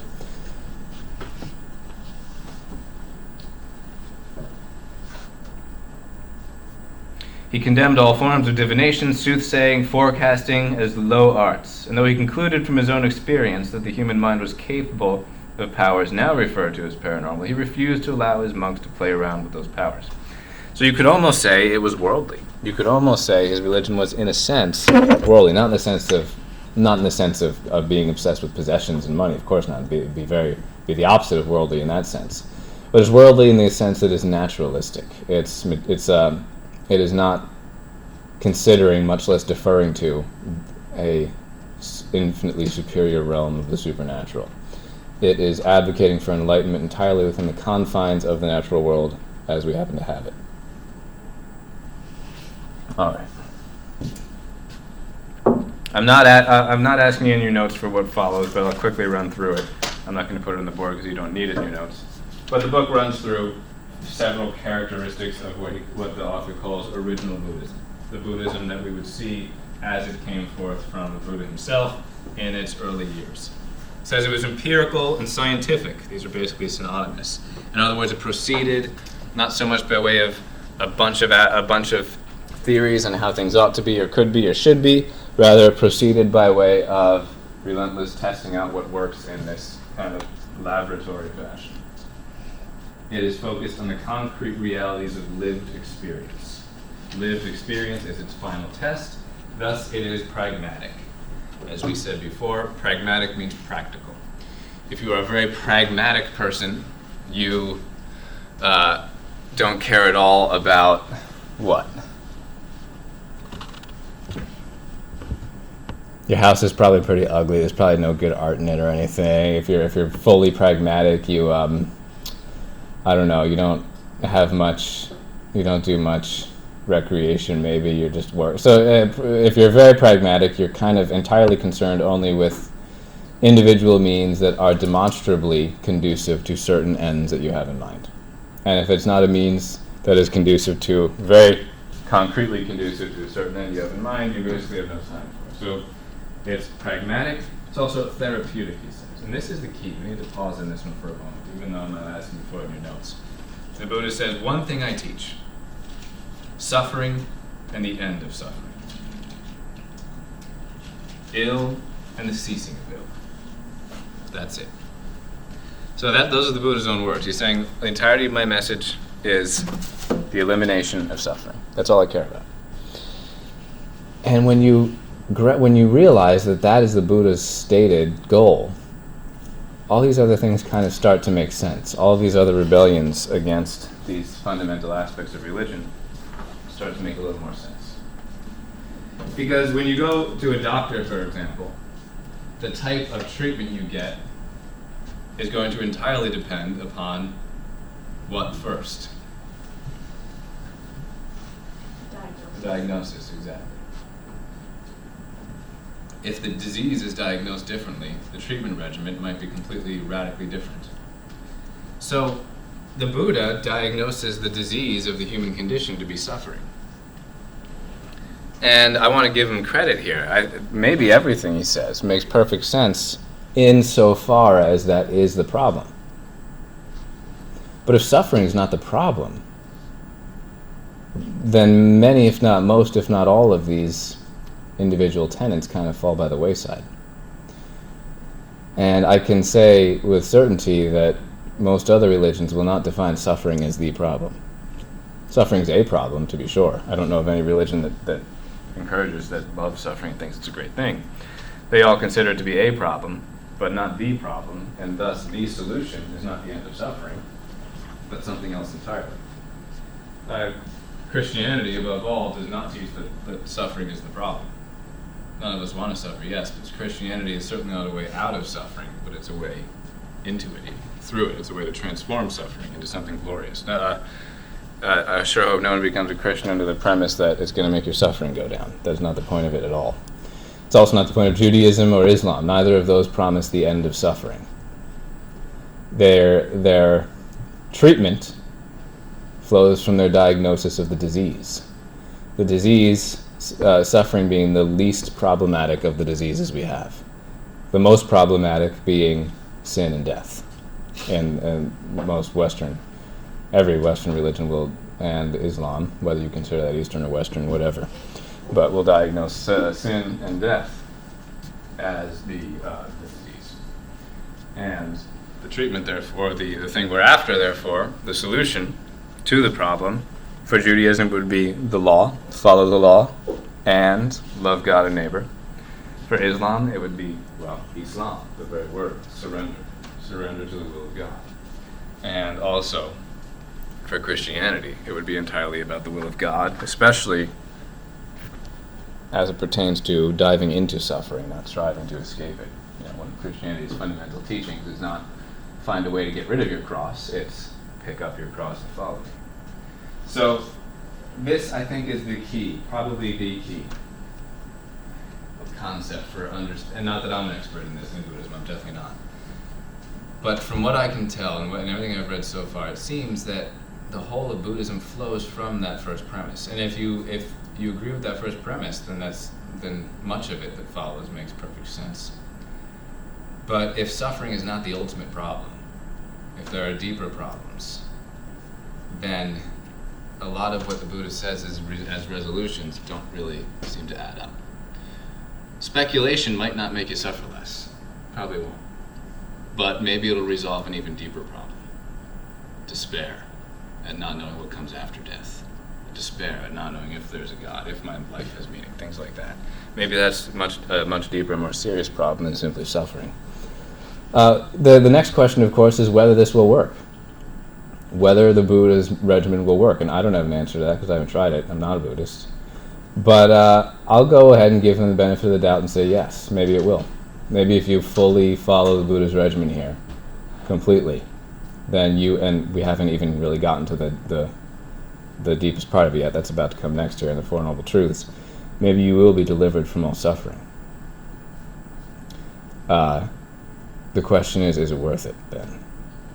I'll leave that to you to decide. Do you want, above all, get rid of suffering, or will you take the good with the bad? Do you want the pleasure with the pain? In other words, most religions will say, let's take it all in. It's not worth getting rid of suffering if it means getting rid of everything else also along with it. All right, the Four Noble Truths.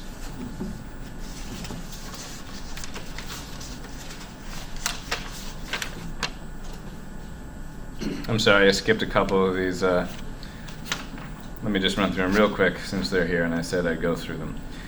The author also says it was very psychological. It is not primarily cosmological, in other words. The beginning of Buddhism is the consideration of the interior life of a human being. You look at it says, instead of beginning with the universe and moving to the place of human beings within it, the Buddha invariably began with the human lot and its problems. So that also is very distinct from Western religion, the very foundation of which, if we look to the very beginning of the sacred texts of Christianity, Judaism, and Islam, is what?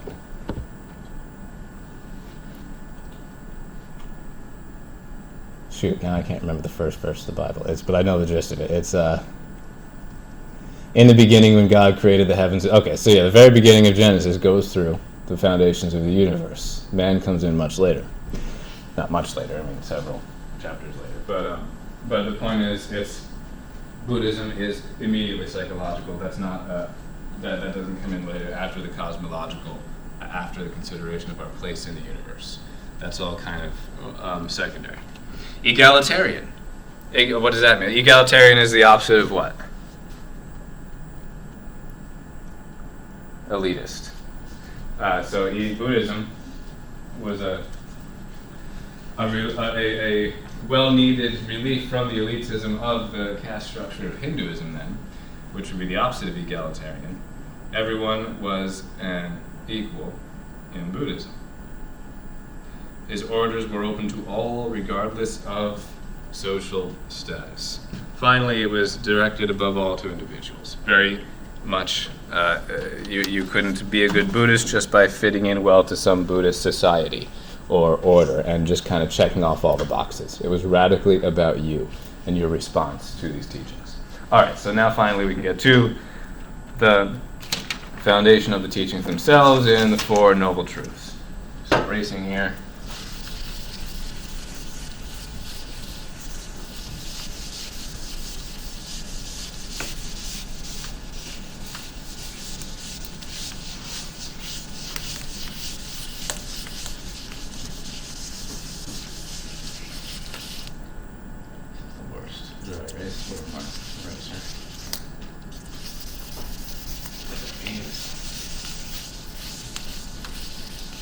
It's a regimen of intense self-effort just to get these marks off the board. My goodness. All right, can't do it. Believe me. Okay. It's just. Hopefully, you can read what I put on over these marks. I think that we need better erasers in here. Don't need, you happen to. I thought I saw a better one. Oh, there they are. Oh, There wait, they so it's all fine. Let's try this. All I guess I'm three, just- So it's all fine. I guess I'm just a weakling. Yeah, this one's much better.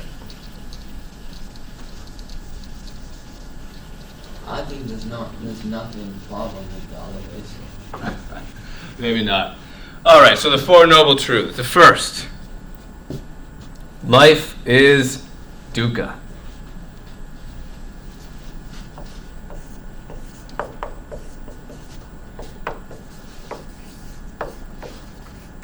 Yeah, that's just, that already kind of sounds like a bummer right there.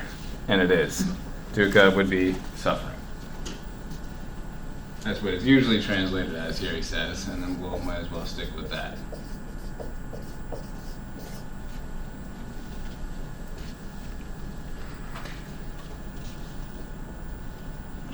The Four Noble Truths are his four most considered convictions about life, you could say. These are the four realities of life that permeate all of it, and that serve as the foundation for Buddhism's teachings. The Buddha saw clearly that life as typically lived is unfulfilling and filled with insecurity. Life is dukkha, and this is generally the case. Remember, the whole point of what he's after is that he's going to deliver you of life as suffering. But in order for this deliverance to be universally meaningful, life must, by default, be universally suffering. And I don't know of many people who deny that. I don't know many people who deny that life has much suffering in it. The Buddha did not doubt, the book says here, that it is possible to have a good time and that having a good time is enjoyable. But two questions should be obtruded. First, how much of life is thus enjoyable? Second, at what level of our being does such enjoyment proceed? Buddha thought the level was superficial, sufficient perhaps for animals, but leaving deep regions of the human psyche empty and wanting. By this understanding, even pleasure is gilded pain. Earth's sweetest joy is but disguised pain, William Drummond wrote, while Shelley speaks of the unrest which men would call delight. Beneath the neon dazzle is darkness. At the core, not of reality, but of unregenerated human life. Speak now at the core of of ordinary, unreflective life, is quiet desperation that Thoreau, one of our American poets, of course, saw in most people's lives. That is why we seek distractions, for distractions divert us from what lies beneath the surface. Some people may be able to distract themselves for long periods, but the darkness is unrelieved. Now, this is maybe depressing to hear, but that's necessary as a first step, the Buddha would say, to just be completely honest with how lame life is. It's not lame. It's so yeah, the Buddha would say life is very lame, and not ultimately. Remember, this is just the first step, and it's it's full of suffering. And even those things, he would say, that we call the opposite of suffering, even those things that we would call pleasure, are so often really just some form of pain that has sugarcoating over it.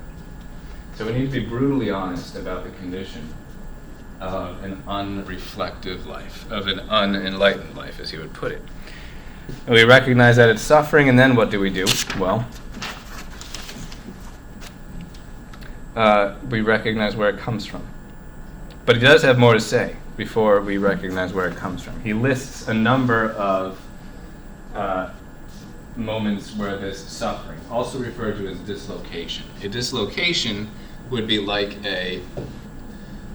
something's just a little off. Obviously you could think of a dislocated joint. So here we can see even a Buddhist notion of some sort of not specific event that caused a fall, but at least the effects of some kind of a fall permeating the human condition. Something is making it not be what it is supposed to be. By default, human life is not what it ought to be. Something's a bit wrong. Something's a bit off. This dukkha, this suffering, and this dislocation is precisely that. He lists 6 parts where life sees that most profoundly. First, the trauma of birth. These 6 things go squeezed in along with the first of the 4 noble truths. The trauma of birth.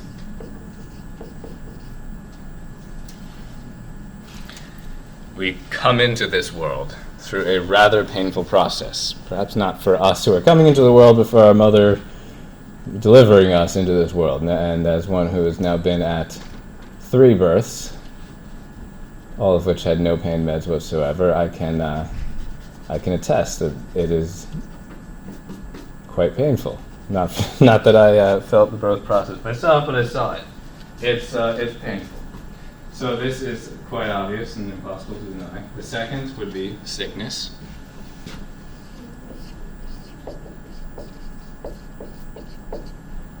The third, decrepitude.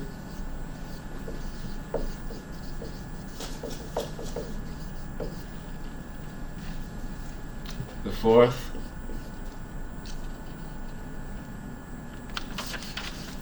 phobia of death. This is interesting. He's not even saying death itself. You won't be around on earth to experience your death, or at least not the result of it, not your funeral. So what really enslaves us while we're alive is not death itself, but the fear of it. So there's a couple ways to be delivered from a fear of something. You could be truly protected against its harmful effects, and then hopefully you'll be delivered of fear of it. Or you could pretend it's not a problem, but it's not a very good way of being delivered from fear.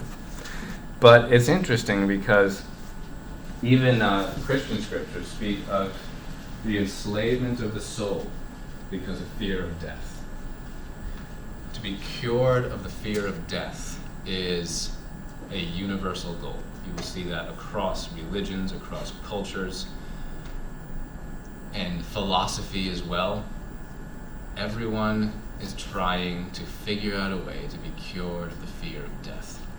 Even atheists have come up with arguments to try and deliver us from the fear of death. For an atheist, you ought not fear death because it is simply going out of existence. For a Christian or a Jew or a Muslim, you ought not fear death because if you've lived well, you are worthy of heaven. For a Buddha, a Hindu, you ought not fear death. If you've been good, you will be reincarnated to a higher state, at least in society. For a philosopher, the Platonic tradition, you ought not fear death because you can rationally prove the immortality of the soul. Plato, Socrates have a very interesting argument about that. And what about for a Buddhist? Well, for a Buddhist, he's going to have his own deliverance from the fear of death. We'll get to that when we talk about nirvana here soon. Probably won't get to that today. But anyway, finishing off these 6 here. 5, we have to be tied to what one dislikes.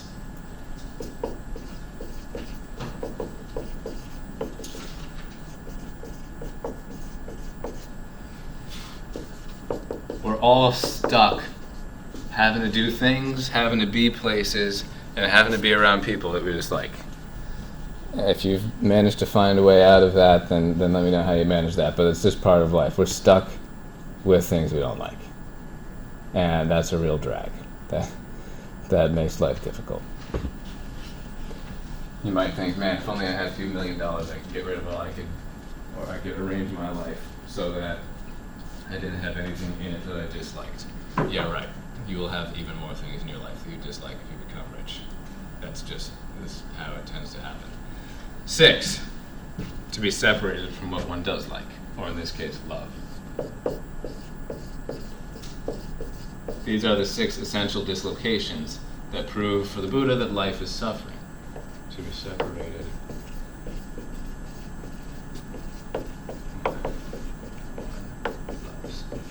So I appreciate the honesty here. You know, every couple of years, some new self-help book comes out about how you can just positive think your way out of suffering, but you can't. And they sell a lot of copies, and because it sounds really nice. If only we could just think our way out of the dark side of life, that'd be great. But eventually, reality itself comes back to remind us it's still there, and that there still is suffering, and we can't just pretend it out of existence. We have to confront it on a much deeper level. And in order to do that, the Buddha says we need to see what it arises from, namely tanha.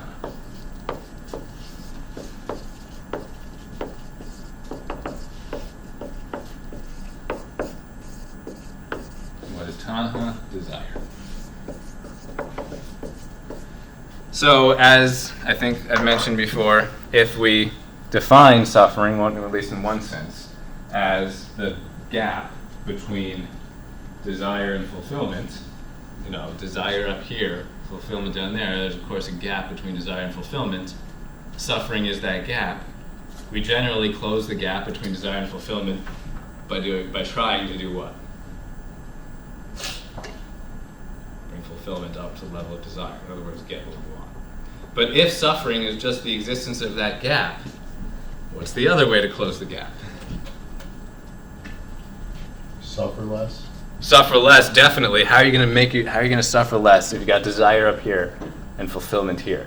Desire less? Exactly. Bring desire down. Problem is, unless you bring it down to the floor, there's always going to be room for that gap to re-arise. So, how do you actually deal with this situation? If suffering is from desire, and you feel this need for some reason to completely get rid of suffering in your life, you have to get rid of all desire.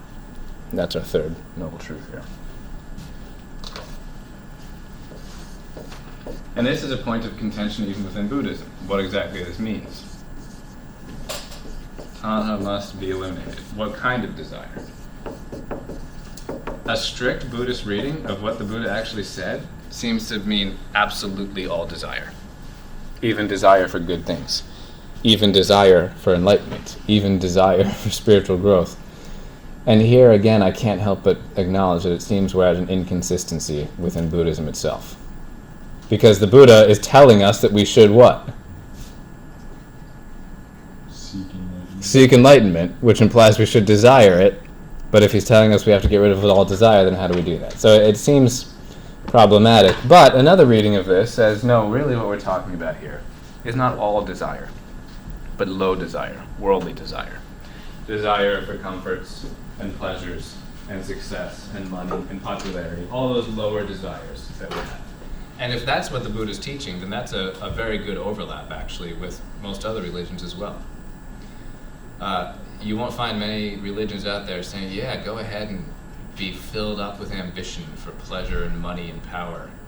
Yeah, right. Just about every religion teaches the opposite, that you've got to stop wasting your energy pursuing these fleeting rewards that will probably just lead you into sin and misery, and even if they don't, they're very vain in and of themselves. So this certainly can be read in a way that it's a great overlap with other religions, or it can be read in a way that sets Buddhism aside. Because if it's absolutely all desire that must be eliminated, then that certainly would be a great contrast with other religions, which teach that we should be filled with desire for the good and the true and the beautiful, for God, for the love of other people in the right way. Think for things like that, love of justice. so on and so forth. And all of those things are, of course, desires, but they're desires for good. The book is also acknowledging that some desires the Buddha obviously explicitly advocated. The desire for liberation, enlightenment. So, whether those are contradictions or whether we're only referring to types of desires, I'll leave to you guys. How do we do that, though? Instead of linking our faith... That's a great quote. I want to read that, but let me actually first finish my previous thought. So how do we do that? How do we actually get rid of all desire? Well, first of all, directly. You try to just extinguish yourself. You strive to want absolutely nothing. That, if it is successful in and of itself, is nirvana. But he's got some details for striving after this. He's not just going to say, eliminate desire. He's going to give you a bunch of specific steps, namely the Eightfold Path. And here's the interesting thing. When we get to the Eightfold Path, not in every single detail, but in general, there's beautiful overlap between most other religions. Because when you get down to the nitty-gritty moral precepts and how to be a good person, there's not that much disagreement between religions and cultures on that. We like to pretend there is, and sure there are some differences, but it's mostly overlapping. If you want to be a jerk, in other words, good luck trying to find a religion that tells you can do that, because you're not gonna. Let's leave it at that, though, and pick up with the Eightfold Path next class. So I will see you Friday, and if anyone needs the attendance sheet, it's right here. All right.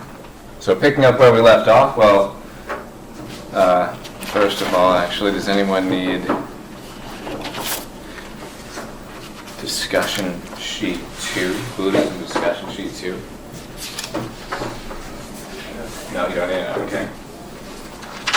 All right, let me actually just hand out Buddhism discussion sheet 3 right now, because we're about to move on to this one anyway.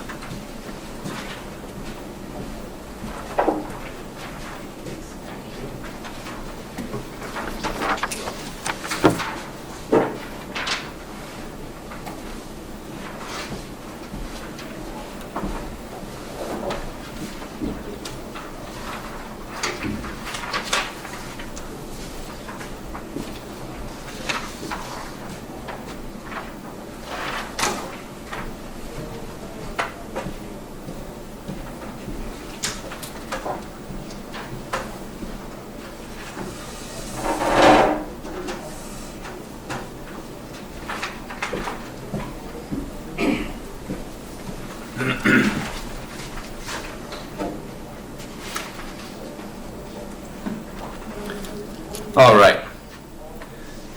I believe I've given you just about everything, if not everything already on discussion sheet 2. Yeah, so we got the Four Noble Truths down, and as long as you have them down, you'll be all set.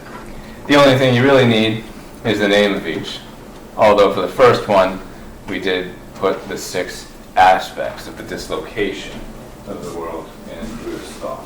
So if you needed to flesh out your notes a bit, you can easily find those in the book.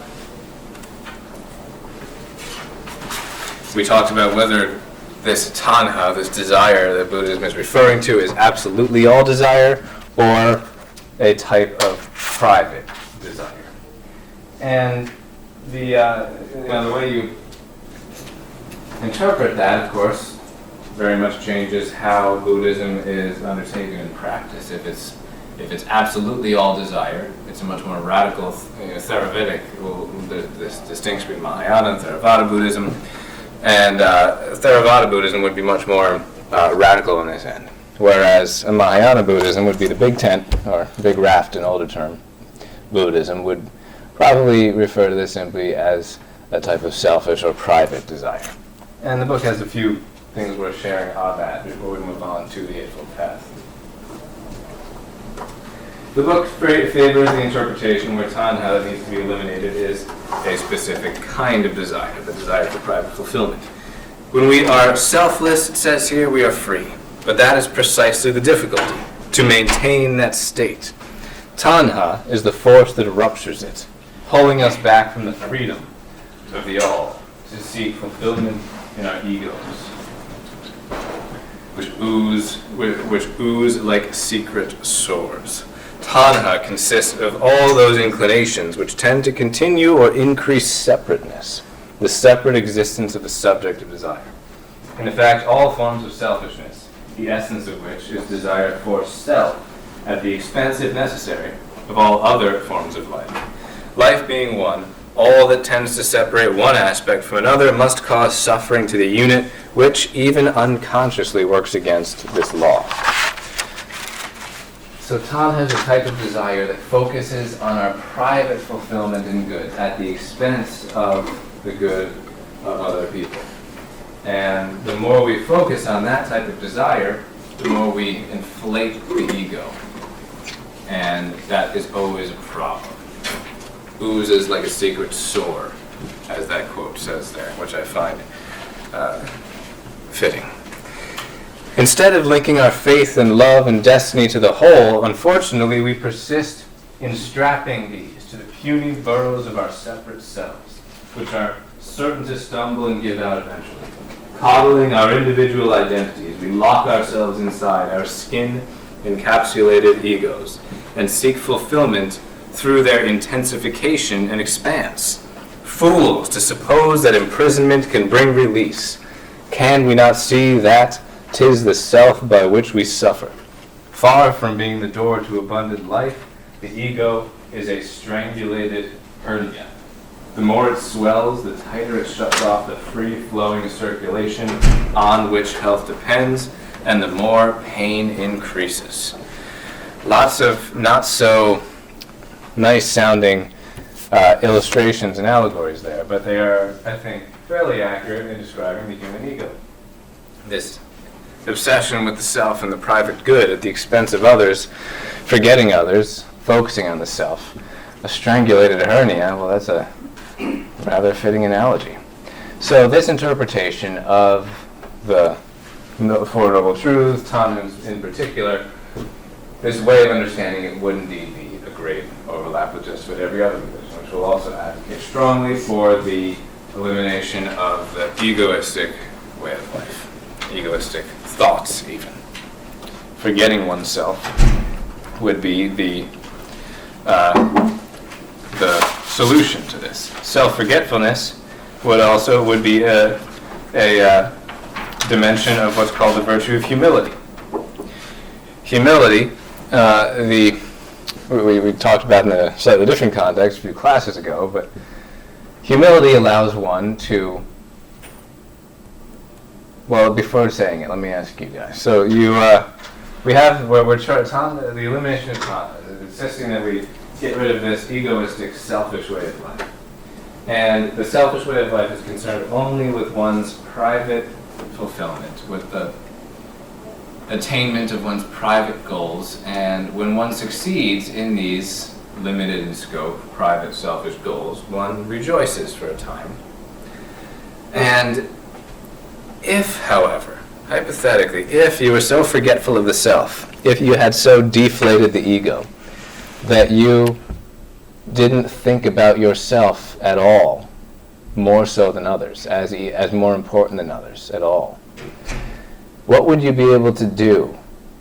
How would you be able to respond to other people's fulfillment and success and flourishing?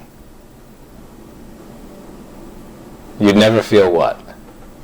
You'd never feel jealous, and on the flip side of the coin, you would be able to rejoice at the good of others just as much as a selfish person rejoices at his own good. So it's quite a profound, it's quite a level of deflation of the ego. I don't know how many people have arrived at this point, but I do believe some have. Not just in Buddhism, but in many religions, where you become so selfless. You don't think about yourself. You're not sitting there navel-gazing, in other words.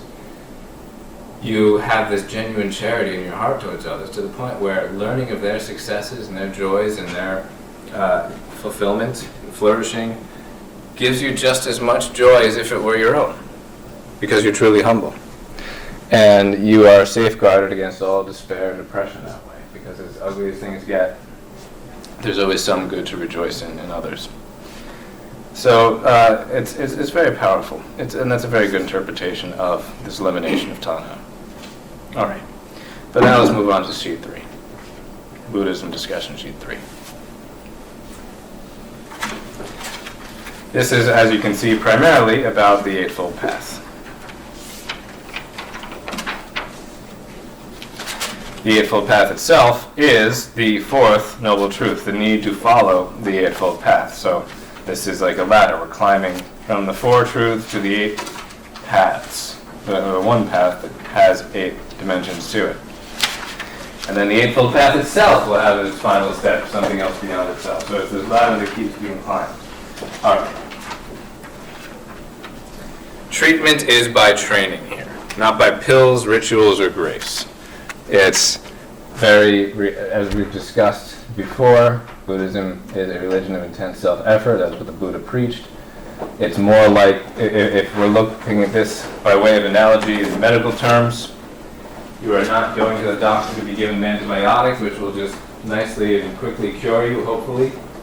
It's much more like going to a physical therapist. And I don't know if any of you have had to go to a physical therapist, do physical therapy sessions, but what's involved in them?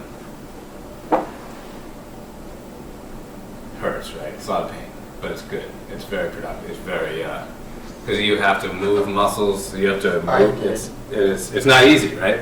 Yeah. Yeah, so it's like, that's the type of cure. Or I can do it on my own time. There you go. And then, yeah, that's a good point as well. You learn these things from someone who is skilled in them, and then you can undertake them on your own. Which certainly, regarding these spiritual exercises here, the Buddha would very much advocate for. So we cannot go about this supposing that we'll just get some pill to solve our problems. This is going to require effort on our own part. Much exercise of the will. All right. So the Buddha distinguishes 2 ways of living. A random and unreflective way, on the first hand, which is unfortunately how most people probably live without pausing to reflect. As Socrates says, the unexamined life. Or the second is the intentional way of living. This is simply called the path, according to Buddha. What he proposed was a series of changes designed to release the individual from ignorance, unwitting impulse, and of course, tanha. So this path, this Noble Eightfold Path, the goal is to relieve us from living in a random, unreflective way. It's to relieve us from the momentum that perhaps up to this day, or up to whatever day one engages in these exercises, has dominated his life. Just kind of doing what you got to do each day because you got to do it, not even pondering why you're doing it, not even pondering what you're ultimately after, but just kind of going with the flow. And any dead thing can go from the flow, but it takes a living thing to swim against it. Actually, I was born last night, and I went ahead to see what one with other religions, and there's a theme. Yeah, certainly. Pleasure is a theme. Yeah, that's the thing that we all naturally crave, and there's nothing wrong with it, to be sure. Pleasure is also going to be the very thing that will distract us from the higher goods, because hopefully it doesn't take much experience to realize that pleasure is not the highest good and is not a worthy norm of life. So we're all religions are going to try to help us rise above those lower desires. All right, but there's a preliminary here. It's not one of the steps of the Eightfold Path, but the book acknowledges it as an essential preliminary, a prerequisite. So if the Eightfold Path is like a college class, there's going to be at least 1 or 2, perhaps, prerequisites to this path. But one mentioned here is right association. That is the preliminary to the Eightfold Path, right association.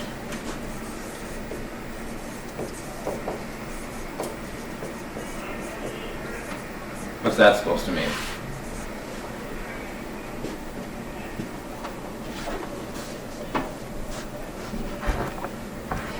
As a Christian text says, bad company. Good deeds. Certainly, that's going to be involved. Bad company corrupts good morals. You're gonna, over time, become like the people you choose to spend your time around.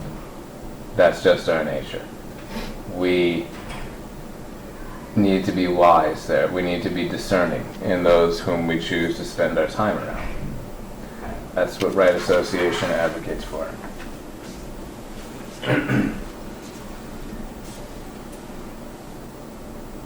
It says here, we are social animals. To the extent that we are social animals, we are influenced at every turn by companioned example of our associates. Associate would be just a broad term. Now, this is, of course, we have certain people we have to be around, our family members, for example, and that's certainly not something that you should just run away from. At least while you're a child, before you're 18, you have to spend your time with your family. That's right and good and just. But when you're an adult, you have to start to choose who to spend your time around. And if you don't choose that wisely, every step in the Eightfold Path is going to be kind of impossible. Maybe not impossible, but very difficult. Nothing is possible. We're just going to be drawn towards being like those we spend our time around. When a wild elephant is to be tamed and trained, the best way to begin is by yoking it to one that has already been through the process. So, I know nothing about training of elephants, but apparently this author looked up a few things. I doubt he knows much about it either, but certainly in the context of the birth of Buddhism there in Hindu culture in India, we have elephants around, and they knew what it took to train an elephant.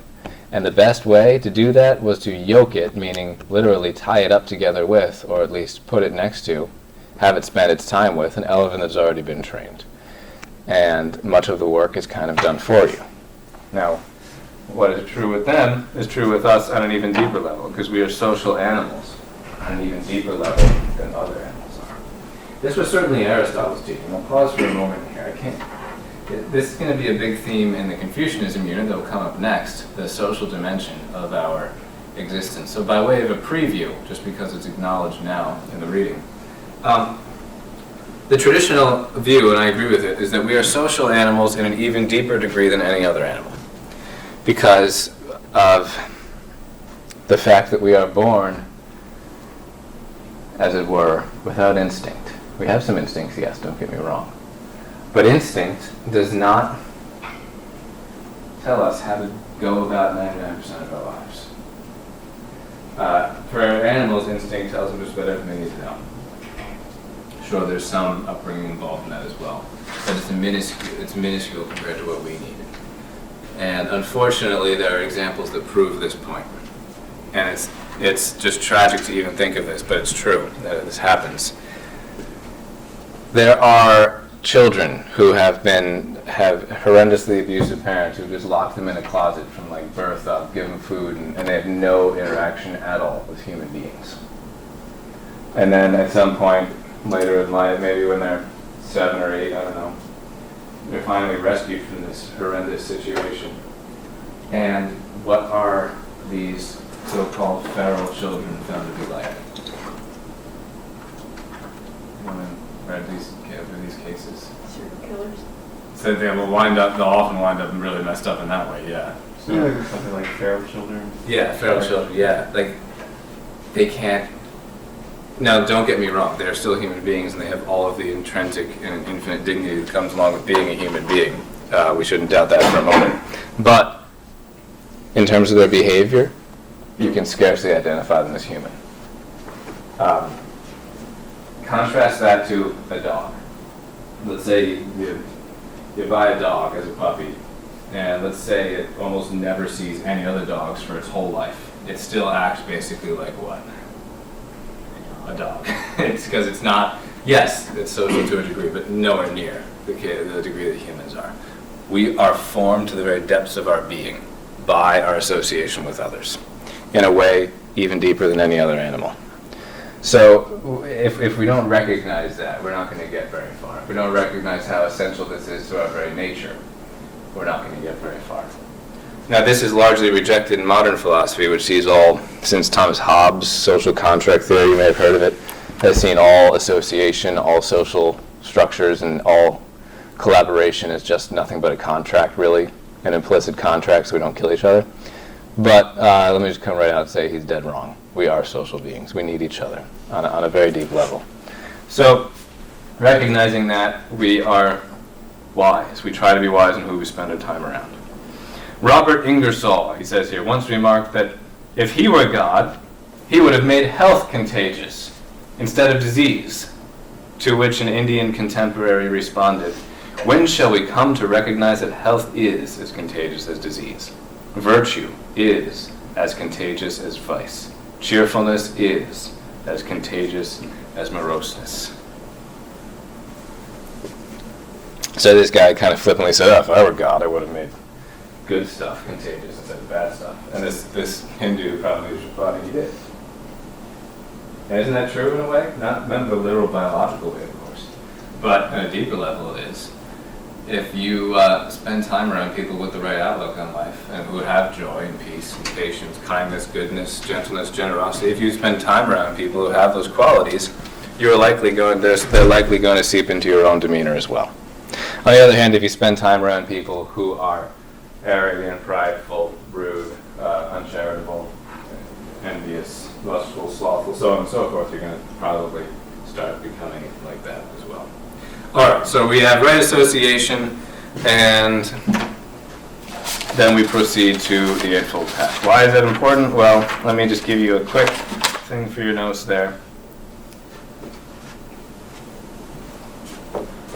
As social creatures, we are always being formed by those we spend time around. And by the way, in this day and age of ubiquitous media, we should keep that in mind as well with this right association. It's not just people we're in the physical presence of and hanging out with. That's the most important application of this teaching. But it's also a matter of what we're always exposing ourselves to in terms of videos and music and movies and television. Even those, if you just turn on some idiotic radio show every single drive in the morning, you're going to start talking in a similar way to those stupid talk shows. So this applies to all of the things we expose ourselves to that can seep into our own conduct. All right. To the Eightfold Path itself here. First of all, we have right views. Let's start with a clean slate here.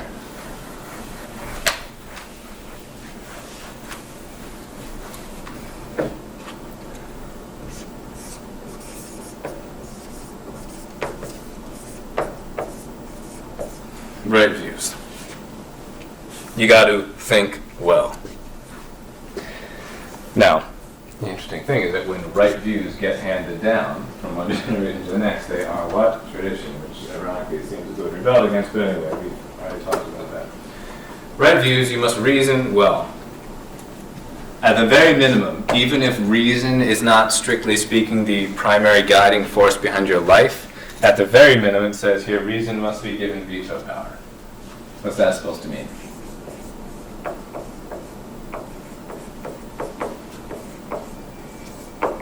Declare your decision. Yeah, certainly it plays into each decision. It should. So, at the minimum, even if what's primarily guiding your life is something other than reason, maybe just necessity, maybe your heart, maybe you're more of a follow your heart kind of person. At the minimum, we have to make sure that we give reason. In other words, the clear conclusions that our intellect comes to in accordance with the truth. We must give reason veto power. We must give it the ability to say what to a given course of action. No, exactly. Even if we can't figure out everything we should do in our lives with reason alone, reason must be given the power to say no to something. Because it's, when it knows something, it knows something. And if it knows something's wrong, it's wrong. It doesn't matter how much your, quote, heart thinks it's right, if your reason says it is unjust and wrong or sinful in a religious context. Reason's most vociferous detractors must admit that it plays at least this much of a role in human life. Whether or not it has the power to lure, it clearly holds power of veto. Until reason is satisfied, an individual cannot proceed in any direction wholeheartedly. We cannot authentically and consistently and honestly go in a direction without reason confirming it. If we start going in a direction that our reason vetoes, we're never going to do well. We're never going to be able to find fulfillment. So, considering what we just said with right association, maybe people, so that as important as that is, that's only a preliminary. It's not the path itself. The right association can't do it for you. It can only help or hurt if you don't do it correctly, if you hang out with bad people. But right views, maybe you see that the people you spend time with, they're really into this one thing, into something. And whatever that one thing happens to be, some new fad maybe. You would really like to be into it because it would help you to fit in better with your friends, and it would make you more popular maybe, or give you good selfies for Facebook, I don't know. If your reason tells you this is not the right thing to do, then you will only crash and burn if you go in that direction, because reason must be satisfied at the onset. All right, so we have right views, then we have right intent.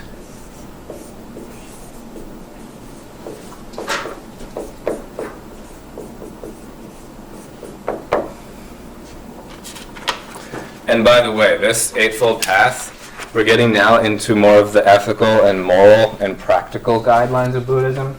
And almost all of this is a perfect overlap with just about every other religion, which is something we tend to see across religions. When you get to the moral and the ethical, there's incredible overlap. The theological, the mystical, yes, there's much more contrast in that. But long story short, if you want to take the monergistic approach, saying, oh, everybody disagrees on what's right, so there's no such thing, well, good luck finding a justification for that view in religion, because there is great consensus about what it means to be a good person in religion. And this is one very good overview of it. Right intent. People who achieve greatness are almost invariably passionately invested in some one thing. They do 1,000 things each day, but behind these stands the one thing they count as supreme.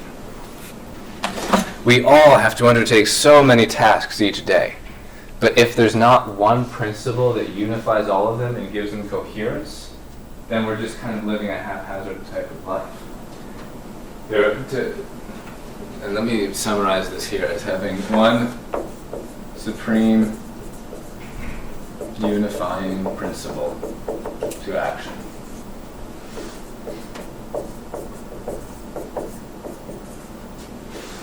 That is your intent. That principle that unifies your actions. And that specifically is called the good. So identify well what the good is. Because if you don't, you're not even going to know what the heck you're living for the sake of. We can talk about subordinate goods. And everything we are engaged in, every project we are engaged in, has some good pertaining to it, even if there are many various individual tasks as a part of that project. When you're building a house, there's all sorts of different things you have to do. Thousands of different individual tasks involved in building the house, and each of them requires, a very different type of undertaking. But all of them have the same one thing in mind as their intent, the same good in mind, the same unifying principle in mind. Namely, what? The blueprints of the house, like the house itself, the architecture's design of the house, the architect's design of the house. If the workers on a house one day they decide, I'm building a boat right now, and the next day they decide, I'm working on a bicycle right now, and then the next day they decide, I'm just making a work of art right now. I want things to look nice. If your intent is changing from one day to the next, well, what's that end result going to look like? Yeah, it's going to be a haphazard compilation of pieces of wood and metal, and it's going to be useless. And unfortunately, that's what we do with our lives. when we don't have one supreme unifying principle above all that we do. We wake up one day and realize we just wasted the last 5 years of our lives on something that didn't even matter because we didn't stop to wonder how it related to our life's ultimate end. For Buddhism, the ultimate thing is going to be, well, as we'll get to at the end of the sheet, nirvana. For most Western religions, certainly Christianity, Judaism, and Islam, that one supreme unifying thing is the will of God. To do God's will in all things is the ultimate end. So, but the point is it must be one. Otherwise we have incoherent lives. And to be passionately invested in that one thing, whatever the duties of the day happen to present before you, that is what really gives life meaning. Next, right speech.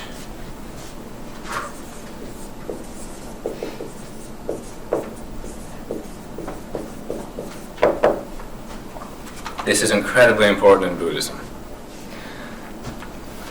Speech reveals much about our character. What words we choose to use, how we engage in conversations. This reveals who we are. So you've heard it said perhaps, you are what you eat. I'm sure we've all heard that phrase. The Buddha would probably say, no, you are what you Yeah, you are what you speak. You are what you say. You are what you eat. That's just a reference to your body, which is important, but nothing compared to the soul. What actually defines who you are on a deeper level, usually, is in relation to what you choose to say. Because we can have all sorts of thoughts that enter into our mind that aren't really our fault. They just flew in there out of nowhere. And what you do with that thought once it enters your head, yeah, that's morally important. But the mere fact that it was just a distraction or even a negative thought, or even an unjust thought that just kind of entered into your head as a temptation maybe, that doesn't define you. That's not necessarily your fault. But when you specifically will and choose to say something, when you choose to say something, that's an act of the will. And we're always doing things also, but speech is the thing that most often gives an outlet to our will. And because it's what most often gives an outlet to our will's action, it's what says the most about us. Yes? You say it out loud. When it's out loud, right. And there's kind of gray areas in between mere thought. Say the thought out loud and not inside. Yeah, and if it's just inside, it's kind of mysterious whether it's proceeded from your will or whether it's just something that flew into your head out of nowhere, which tends to happen. But speech, certainly we have to be very careful about it. So,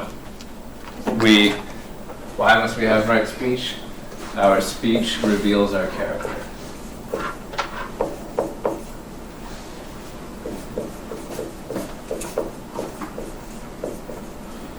Which doesn't bode well for the character of many people I hear having conversations, considering the ones I happen upon walking down the halls of this campus. So maybe they could use some instruction from the Eightfold Path here. For the Buddha, deceit is more foolish than evil, which is a very strange, dense quote, which is hard to understand what he's talking about there. But what he's saying is a lie is even worse than a physically committed injustice. So you punch someone in the face, that's a physical injustice. You lie to someone, that's even worse. Because the very nature of communication is to transmit truth from one mind to another. So when we lie, whatever the reason, no, it doesn't matter what our excuse for lying is, we are contradicting the nature of the very thing that reveals us more than anything else, our speech. And you can never do that. It is always wrong. Now, not only is lying wrong here, but also false witness, that would be lying, but also idle chatter, gossip, slander. No lying. Sounds like the Beatitudes. It does, yeah. That's a good point. Great overlap here between religions. No lying, idle chatter, gossip, or slander. Now look, idle chatter, not every conversation we have needs to be about the most dire and important thing. But still, we should try to avoid filling up our days with all sorts of chit-chat that doesn't need to happen. At the minimum, even if there's nothing morally wrong with the chit-chat we're engaging in, we are at least doing what? In chit-chatting endlessly. We're at least wasting time, right? We could be doing much better things with that time. And the problem is when we are just going on and on and on, day after day, hour after hour, chatting, and without good reason to even talk, what that tends to devolve into is gossip. That inevitably starts entering in when there's too much chatting going on. Gossip, what's the difference between gossip and slander? He's not just repeating himself here. There's a very big difference between gossip and slander. Well, let me ask, what is outright slander? Full-blown slander is when you say publicly, like when you openly say something about somebody that's a blatant. So if we commit slander, that is a blatant lie. So it's a category of lie, yes, but it's a lie. It's a particularly bad one because it's a lie designed to harm someone's reputation. So that's certainly wrong. But what the Buddha is saying here, and this is also across religions, that gossip itself is wrong. So gossip is still gossip even if what you're saying about someone is true. It's still gossip. You still shouldn't be sitting there talking about people's faults behind their backs.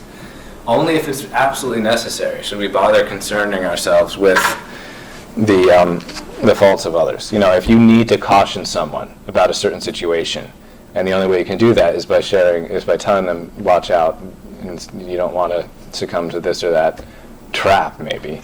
Sure, there are cases where we sometimes need to admit the faults of others, but this should never be something we just chat about as some sort of morose delectation. Morose delectation is the vice where we take pleasure in the evil, where we take pleasure in evil. We're not committing the evil ourselves, but we're basically becoming guilty for it anyway, because we're actually enjoying considering the evil of another.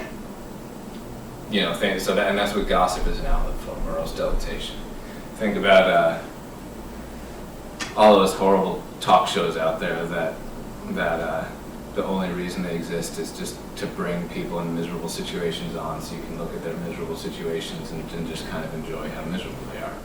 I don't know. I haven't had television in many years, but the most popular one back in the day was Jerry Springer. Anyone ever heard of that? I don't know if it still exists. Does it still exist? It's still going? Wow. So, I don't know if it's gotten any better, and I never will watch it, but it's just, generally, it's got a reputation for being, let's find people in the ugliest, worst situations and bring them onto the show where they can fight with each other, and we can look at how miserable they are and enjoy ourselves by looking at someone in a worse situation than we are. That's no way, that's horrible. That would be very contrary to this third step here in the Eightfold Path. All right. Right speech.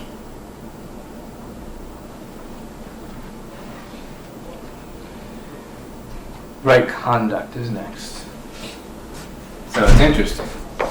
Right conduct, we get to all those other details of the moral law that are important, but that, interestingly enough, he puts after the importance of speaking well, speaking correctly. So he has 5 precepts, especially as his that comprise right conduct, and we should have them down here. Fit them in. He's got the first 4 are universal. So he's got 5 precepts. The first 4 of them, you will not find any religion that exempts you from them. The 5th is not universal, but it varies very much from one religion to the next. All right, the first, do not kill.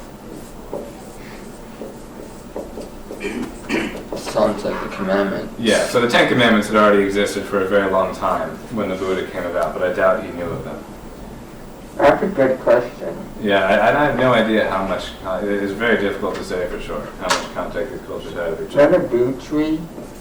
What's that? The boo tree that we loaned? Sorry, The boo tree that we loaned? not sure. Okay, so No, we've the got, boo tree that he the Buddha, the boo tree. uh-huh. Was that like, I don't know if I can make a connection or something. So I know we covered do not lie in right speech, but still it's also its own separate precept because of how very important it is for do not be unchaste. All right, so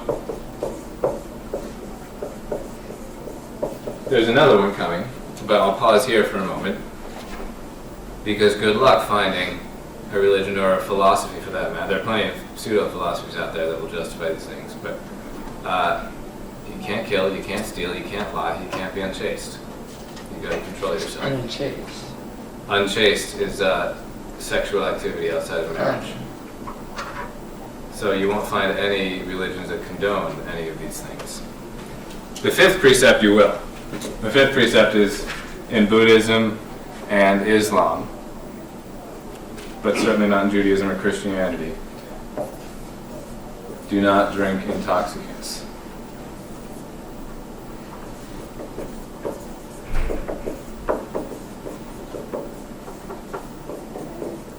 In other words, alcohol. So Islam famously absolutely does not allow alcohol. Christianity and Judaism do. But even Christianity and Judaism, as they do allow alcohol, but even in those religions, you're not allowed to what? Get drunk.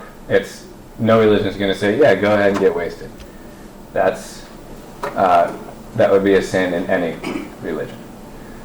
And Christian and Jewish scriptures make it repeatedly clear that in Christian and Judaism, it's fine to drink alcohol, but only in moderation. Only in moderation. Never drunkenness. All right.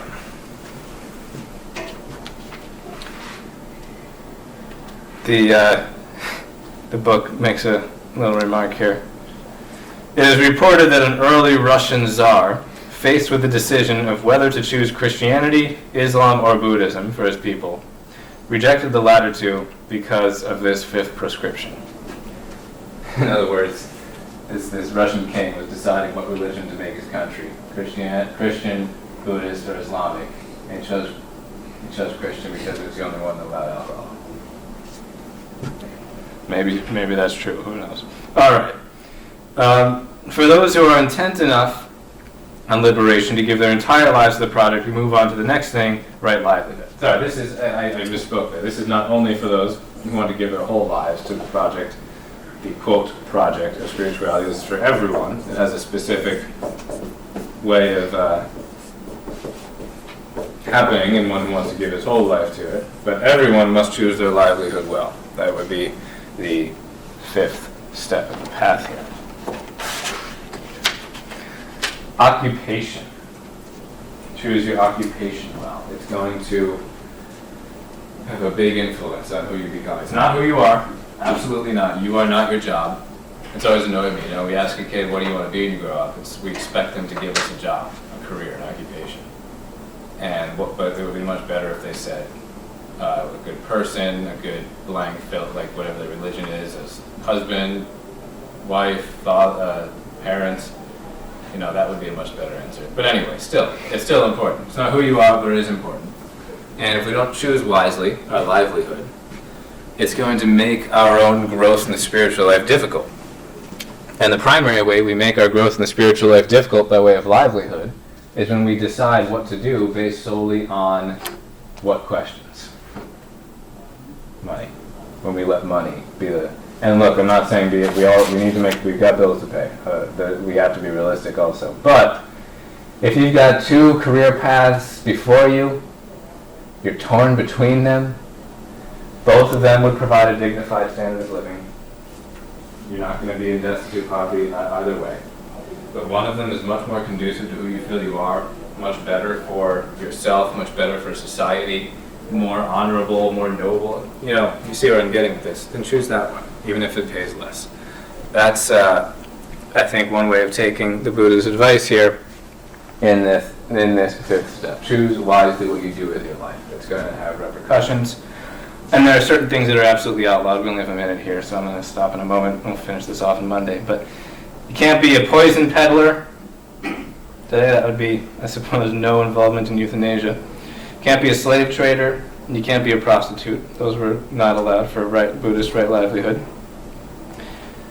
You also couldn't be, however, a butcher, a brewer, an arms maker, or a tax collector. But that would be unique to Buddhism there.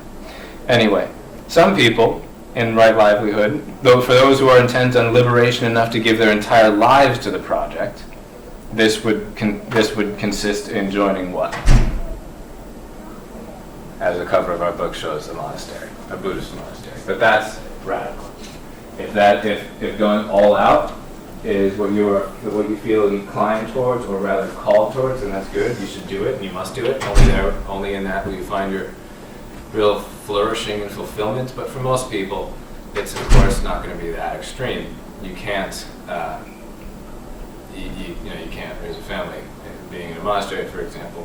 And Buddhism has monasteries, but most religions also have some sort of order, monastery, convent, friary, or something like that for those who want to hand their entire lives over to their faith and live it in the most radical and authentic possible way.